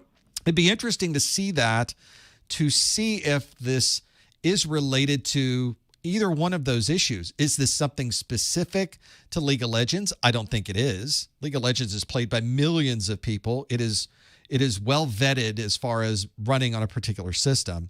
So I kind of go back to if I can run another game and see a similar problem occurring, that tends to make me think, okay, it's something with this hardware or with these drivers I need to address.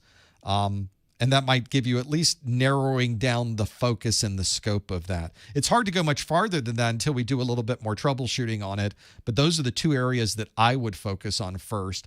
Chat room's even mentioning maybe some hardware diags would be a good idea. And that wouldn't be a bad idea for this. Someone else saying that MSFS is causing a memory leak on ultra settings.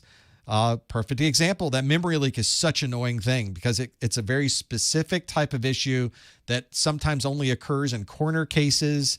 That's one of those that you might have to worry about. And ultimately, it may require a new Windows build or new hardware just to be able to get past that particular problem. But I would lean towards memory leak or some type of thermal problem initially, and then once you have those answers, kind of do more troubleshooting from there. All right. Well, thank you so much. Yeah, I bought this desktop for used for $50, so it's pretty cool and pretty neat troubleshooting. That's perfect. You can't really break anything and be out too much by working through that. Plus, it's a good opportunity to maybe upgrade some components, add some additional drivers, make sure all your drivers are up to date. Do a little more research on those. You may be able to figure out those where the problem's really coming from. All right. Yeah. Thanks. Best of luck, Philip. Yeah. Thanks. Bye. It's real. That's a challenging one too, because if you've ever been working with those types of applications, and League of Legends, they just pull from everywhere. There's tons of CPU, there's tons of memory, there's tons of graphics. You're really working every piece of your computer. It is good. We were talking about in the people saying, well, try this, try that, try the other. And people were saying, it's time to stress test. Well, isn't League of Legends stress test on its own? To your point, though, pulling the application out of the scenario and just testing the hardware is always a good idea. And it might help you by putting it in a stress test on the bench without League of Legends running. Just running the stress testing application is a great way to see, are we getting thermal problems? Is it a memory issue? Maybe we have bad memory. That could certainly be an issue. We just never know. And for a $50 system, as we're saying, just never know to be able to do that. Before we go back to the calls, I see their caller. Question in the chat room. In my IoT video, I mentioned running smart devices on a separate network. So let me talk about how I did it in my house, because this is my biggest concern with these IoT devices is security. It's making sure that if somebody takes over, owns, finds an exploit that gives them access to an IoT device, that they won't be able to use that as a pivot point to gain access to other devices on my network. So let's take, for example, I have I have a Ring doorbell on my house. I have a garage door that is an IoT device where I can push a button. I can see the status of the garage door. It's the latest thing, right? I've got air conditioning systems that are IoT devices. So I can, from here, as we've been doing this live stream, I've been adjusting the temperature in here because I got the lights on. I want it to be a little cooler. So I just plug it in and it can be a little cooler. My worry, though, and this is an enormously valid concern, if somebody gains root access to that air conditioning control, it's an IP device. It's a computer. They gain access to the operating system. They're at a command prompt, and they can use that now to jump around into my studio, to jump around to the devices in my house where I have machines that have access to my bank accounts. I have storage systems that have image files of financial data, of tax information, of personal data, of pictures, of everything that I have that's mine, my own personal things. So I want to be sure that I remove that as a security issue. So in my access point, and I can't pull it up here to show it to you, but I'm using a Synology access point. I think it's a 2600 AC is the one I have. It is. That access point allows me to set up my internal network. So I've got my internal wireless network that I use. My laptop is on. My family's computers are on. Our iPhones are on. Our tablets are connected to it. It is our internal private network. But this access point allows me to configure another network on this device that they call a guest network. But this is effectively what I call the IoT network because I don't have guests. I don't know people. So I have an IoT network. I use that as my IoT network, which means that it is a separate wireless network. It has its own SSID. It has its own IP addressing. It's effectively like having a separate access point running in my network, except it's all in one box. And I set up that system, that particular guest network, with its own encryption and its own settings. But what's great about that guest network is that devices on the guest network are not able to talk to devices on my internal network, and my internal network's not able to talk to devices on the guest network. That's what I want. That's exactly what I want. So if somebody gains access to my air conditioning system, to my garage door, to my doorbell, they might be able to jump around to my other IoT devices, but I don't care. What are you going to do? Turn the lights off on me? Oh, that's not my biggest concern. They're going to turn up the temperature, turn down the temperature. That's fine. You still won't be able to get into my NAS. You won't be able to get into my computers. You won't be able to get into my tablets. You have no access to the rest of my network. So that's why I use that as my IoT device. In fact, I've even called it, my wireless network is IoT. My guest network is now called IoT. And I mean, if you wanted to add guests to the IoT network, you could, but I don't because I want that to be more of a secure network. And make sure that nobody gaining access to my IoT devices can gain access to anything else. Very, very useful to have that there. So that I think is probably where I would focus if you're trying to set up IoT. Is your access point probably has a way to do this already. And that's the way you would do it. It would not necessarily really be on a DMZ. DMZ networks are accessible from the internet directly. It's not necessarily what we're trying to do either. We really want them on a secure network, but we want a separate secure network just for the IoT devices. As far as doing guest networks, well, now you got to figure out how you want to do that. Do you want to put people on IoT or do you want to put them on your internal network? There's different things you can do with that. But maybe you sacrifice the guest network for IoT and keep everything segregated. And that's it. Now, I don't know why you would lose any convenience there because you never talk directly to IoT devices. Now, it's a little different if it's a television, and I get that, because you're streaming to these televisions and what they're doing. But for my doorbell, for my garage door, for my air conditioning system, you're not talking to those devices directly. You're talking to the cloud that's then controlling those devices. So whenever you change the temperature, you're going up to the cloud. The cloud's coming back down to your temperature control and changing it. So you don't need direct access to the IoT network, nor do you want it. You want to always keep those things separate because, after all, when you leave the house, you still have access to your IoT devices, right? You can still look at your security. You can still look at the temperature in the house. You can still look at the doorbell. But you're doing that from the cloud, just as you're doing inside of your house. You're doing that from the cloud. And that's why that's an important way to set that up. The key is just make sure IoT can't talk to the rest of your network devices. So important. There have been so many IoT exploits that that is a remarkable security concern, especially in people's networks. So keep them separate. If they're not separate now, have a look at your access point, see if that capability is there, and start separating them out. You'll never even know they're on a different network. You'll just be protected. And that's the way it should be. Let's put another piece of this. This is where it starts to break down. Before I leave that topic, this is a great example of this.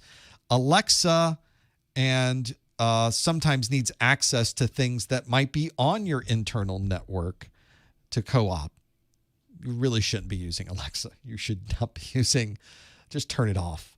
But I get it, that there needs to be some way that maybe Alexa goes on the IoT network now. Is there ever a time when Alexa does not need to be on that network? Maybe it should also be over there. That's the real key. IoT is just an enormous problem for security. Alexa, pull the battery on the Alexa, and you'll be fine. Back to phone calls. 571 area code. Hi, caller. What's your name? Where are you calling from? Hello. Hello. Hi. My name is Siham, and I'm from Maryland. Thanks for calling. Yes, sir. Thank you for your I've been following the classes, the recording, and this is the first time I'm kind of nervous. And there is a question is I'm switching a career since the COVID. I was working as a lab technician and quality control, and now I heard a good thing about AWS Cloud. So I took classes. I'm halfway, and it's an AWS Cloud Architect solution. And they promised me. They said when you graduate, you get the certificate. It's easier to find a job. But when I did the AWS in search, I found that I need other certification. So, and also I have my friend, she been telling me AWS it's not enough. You need, how about we switch to SQL? So, and I'm kind of confused. Like, should they take Azure after the AWS and GCP, or take a switch totally to SQL and CompTIA to find a decent job? That's my question. And thank you so much. Absolutely. Well, the thing with certifications and IT and getting a job and progressing through your career is there's never one way to do it. Everybody has a different path. Every employer is asking for a different set of requirements. Some employers don't want you or even care if you have a certification. Other employers have a specific set of certifications they might be looking for. So it may be to your best interest to get those certifications, but it always comes back to what the employer is looking for the most part. For most of us, I think, that are watching these videos, that are working on these certifications, we're doing it so we can get a job or get a better job. And this is a perfect example. And you'll notice it's never any one thing either. Employers have a large number of things they would love for you to be able to do. But the reality is, if you look at some of these job postings, there's no human being in the world that matches every single checkbox they have on their list of things. They're just looking to hopefully get as many as they can. Now, this doesn't mean that starting out you're going to be able to do that. There's going to be a ramp. There's going to be a learning process you go through to be able to know, do I have what it takes to get that job? And it might be certifications. It might be practical experience. It might be just a general knowledge of certain technologies, something that you might get after working at a help desk or other types of jobs for a particular amount of time. So what would be the best next thing after getting your AWS cert, which, by the way, is a great certification? Getting any of those Amazon Web Services certs certainly catch the eye of the hiring managers. But what do you add to that to help with what employers are looking for? And in this case, it may just take a little bit of legwork. You may want to create a spreadsheet that lists out all of the entry-level positions in your area. You know, you're in the Maryland, Virginia, DC-ish kind of area, then there may be a lot of security-focused certifications that people are looking for. There might be more cloud-based certifications. Maybe getting the Azure certifications might be good, or you may find that a lot of employers are not asking for that yet. So you're going to have to do a little bit of legwork and create a spreadsheet and see if you can see some commonality between different employers to see if you can find certain certs that everyone is asking for. You may find that every single person is asking for Security Plus, or you may find that nobody is asking for Security Plus. The thing you don't want to do is just start throwing tons of certifications out there and sticking them on your resume because you think they might be useful. Well, what you think may not actually be the case when you start working with these types of systems. So be very aware of your particular geography, become an expert in these jobs and what employers are looking for, because what they're looking for now in this job is going to be the same thing they look for 6 months from now. So the more you become familiar with that company and what they think, and that company and what they want, and the other companies and what they want, you'll start to immediately know, oh, well, that group, they always want a Security Plus. Oh, this group, they're very focused on Amazon. Oh, that company, they love Microsoft Azure. And then you'll be able to start making decisions on where you should go from there. I cannot say or even point you towards any particular direction. I think the people hiring should be the ones to lead you down the path and have you figure out what the next steps would be. Thank you. Thank you. Absolutely. I appreciate that. Best of luck with that process. Yes. I just have one more question, if you don't mind. Yeah. So, my major background, it's chemistry. So I just want to, if I find a job at AWS, but I'm kind of worried I don't have a really good background on IT. What's one of my friends recommend CompTIA. She said I need to have it, otherwise to be comfortable in my skin when I get a job. Do you think that's a good choice, or something else I can take on the same time I'm taking AWS, just to be comfortable and find a good job, and maybe add, like you said, Azure or Security Plus, and then I can find me a good job in this area? You may find a job in IT, and what I have found is jobs in IT do not necessarily require you to have a formal education in information technology or even computer science, for that matter, especially not computer science, but certainly not IT. My degree, I got a 4-year degree in business management. No emphasis in technology, nothing in information technology, not even in MIS. Was a separate at my school, an MIS degree, Management Information Systems, which didn't really fit what I wanted to do either. So I just got a management degree. Yet the areas I went into were very focused on technology and IT. And I think employers will look at that and my resume and go, okay, well, you got a 4-year degree. It's in a relatively respectful degree field for what we're doing out here in the world. So business management, okay, we check. That's a good check mark for a formal degree. I would think chemistry is a similar issue. Chemistry is a very complex degree to get. In fact, you may find that you're able to leverage some of this. If there is a chemical company that's in your geography, they certainly have a large IT department, and this may be the opportunity to touch base with them. Ask their managers, find them on LinkedIn, send them a note saying, I've got a formal degree in chemistry, but I'm really getting into IT. What would you recommend? In fact, they may be even more inclined to hire you based on your knowledge of chemistry, because it's so hard to find IT people who understand the business of what we're trying to do. One of my very first jobs was working for a life insurance company. I worked there 5 years, and even after I left, I'm still, to this day, not quite sure what we did there. The because I wasn't an insurance person. I did have a business degree, but I was in IT and I was setting up servers and setting up the network. Somebody else was doing all the number crunching, all the actuarial stuff, all of the healthcare things. That was a different part of the company. I was making sure the servers were up and running. Had I had some knowledge of insurance, a better knowledge of insurance, had I had some inkling as to what those departments were doing, I would have probably been able to be a better technician because I would understand the things that they were doing and the requirements they had. Similar thing might happen for you. You may find there's a connection there with your chemistry knowledge to be able to leverage that into an IT position with a company that needs somebody who's at least knowledgeable on the chemistry side.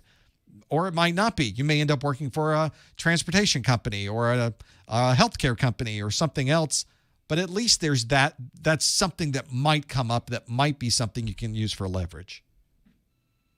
Thank you so much, sir. And you have a wonderful day. You Thank too. You. I appreciate it. I'm going to start doing the LinkedIn, and I'm going to do what you just told me. Thank you very much. Have a good day. You too. Best of luck. I do have a video out there called How to Get a Job in IT with No Experience. It's a 30-minute video, and there's no downtime. There's no fluff. It's just 30 minutes of content. And the reason I made it into a video is because we just can't do that level of content in these live streams. Otherwise, I'd just be talking for 30 minutes on these details. And I really tried to focus people on you need a formal degree of some kind. And I talk about the value of having a technical degree versus non-technical. You need certifications because employers are asking for those. That's the second element. You need to have some type of practical experience. And that may be that you have professional experience, but in many cases, we don't have professional experience, but we still need practical experience. And I give you some examples of how you can get that practical experience in the video.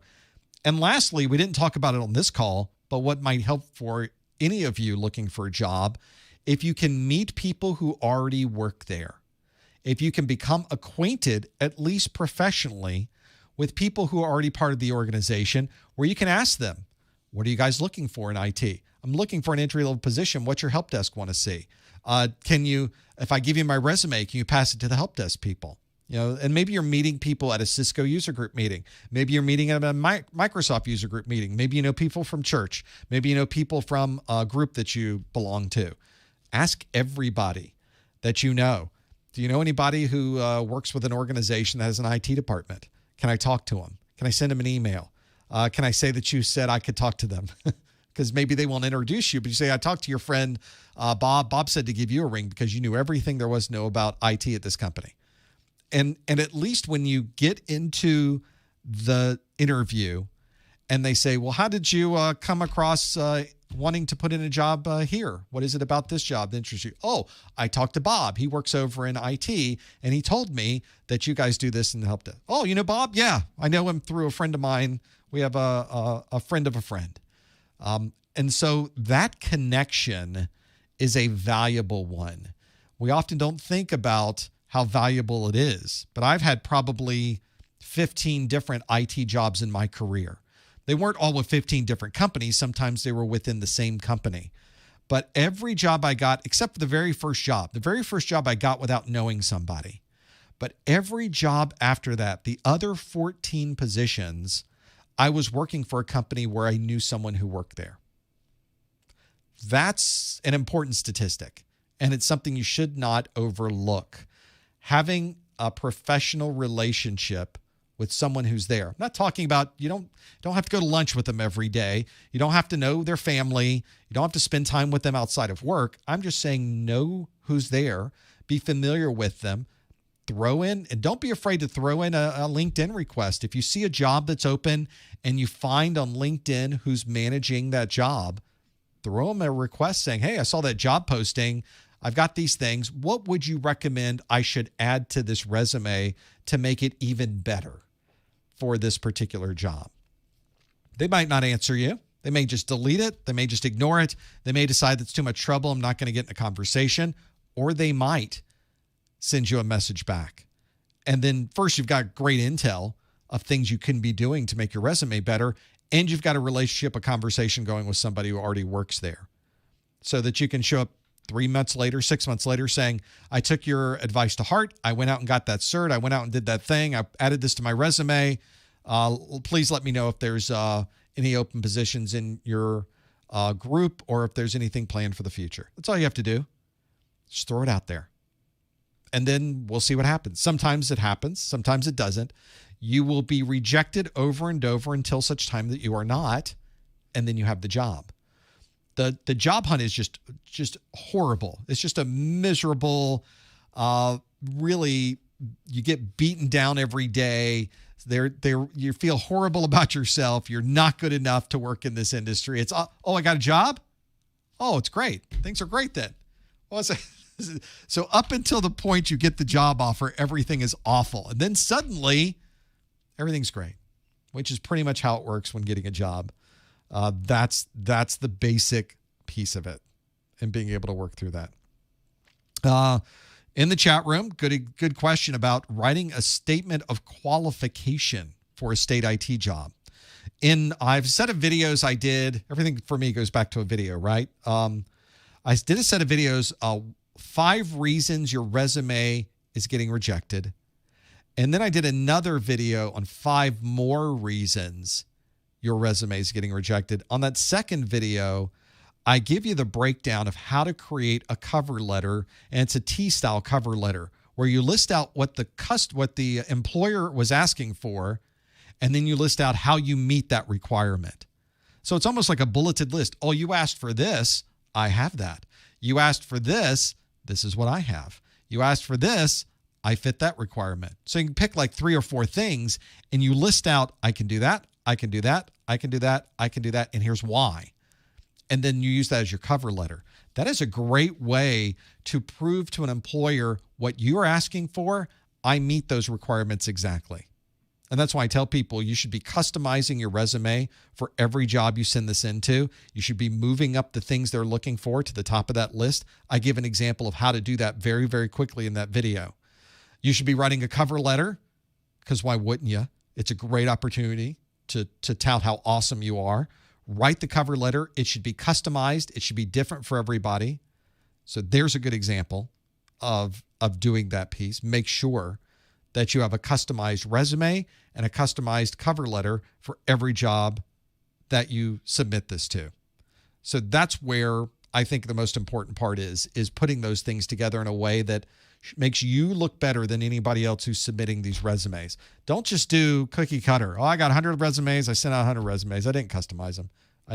Well, you're already behind the 8 ball. You're not maximizing the possibility of you getting that job if you're simply just throwing in a generic resume. You should be finding what they want, list on your resume that you meet the things that they want. Obviously, you have to have those requirements met, and then make sure you highlight those in a cover letter. That's what you should be sending in. Is it more work? Yep, it absolutely is. Is it better? Yeah, it's much better. Absolutely. So that's one of those situations where don't just throw generic stuff out there. Just throw it in the wall and hope it sticks. That's not the way to go about getting a job. This is your job. This is pretty important. You could spend a couple extra minutes doing a customized resume and spend a couple extra minutes doing a cover letter. That's all it takes. And I show you very quickly in my video how you can do it in just a couple of minutes. And so you should think about doing that. I think it'd be a very important part of this. And eventually you'll find that you find the right place, you get the connection, they offer you the job, and you're off to the races. The first job's always the hardest. Once you get in, now you can start moving up the ladder. Now you can start creating those updates. You move up the steps a little bit by little bit by little bit. And as you move up the steps, there's usually more money the higher you go up on the steps. So make sure you're familiar with those as well. Hopefully that will give you some ideas of things you can do to help get that job or get that better job, which is why we do these live streams. And we do love doing them. This is something, come back next week. We've got a Security Plus study group next week. I haven't written any of those questions yet, but I will get to that. That will be tomorrow. I write all the questions for the Security Plus study group for next week. So even I don't know what's going to be on that one yet, but it'll be good. All from the SY0601. We have another one of these Security Plus study groups planned for next month. Step by in August. We'll do another one of these. We'll take questions from the chat room. I'll do plenty of those to be able to work through. So lots you can go through there to study. If I am not live, you can always ask questions on our Discord. I'm hanging out in there all the time. Go to professormesser.com/Discord. You're probably on Discord anyway. Just add my server, professormesser.com/Discord. We'd love to have you aboard. And of course, you can always contact us through the Contact Us link on the website. There's lots going on here, and we're more than happy to share that with you and tell you the things that are going on. And we love that you're here for the study groups. We appreciate you being here, and we look forward to the next one. Thanks for joining us. We'll see you next time on the Network Plus Study Group.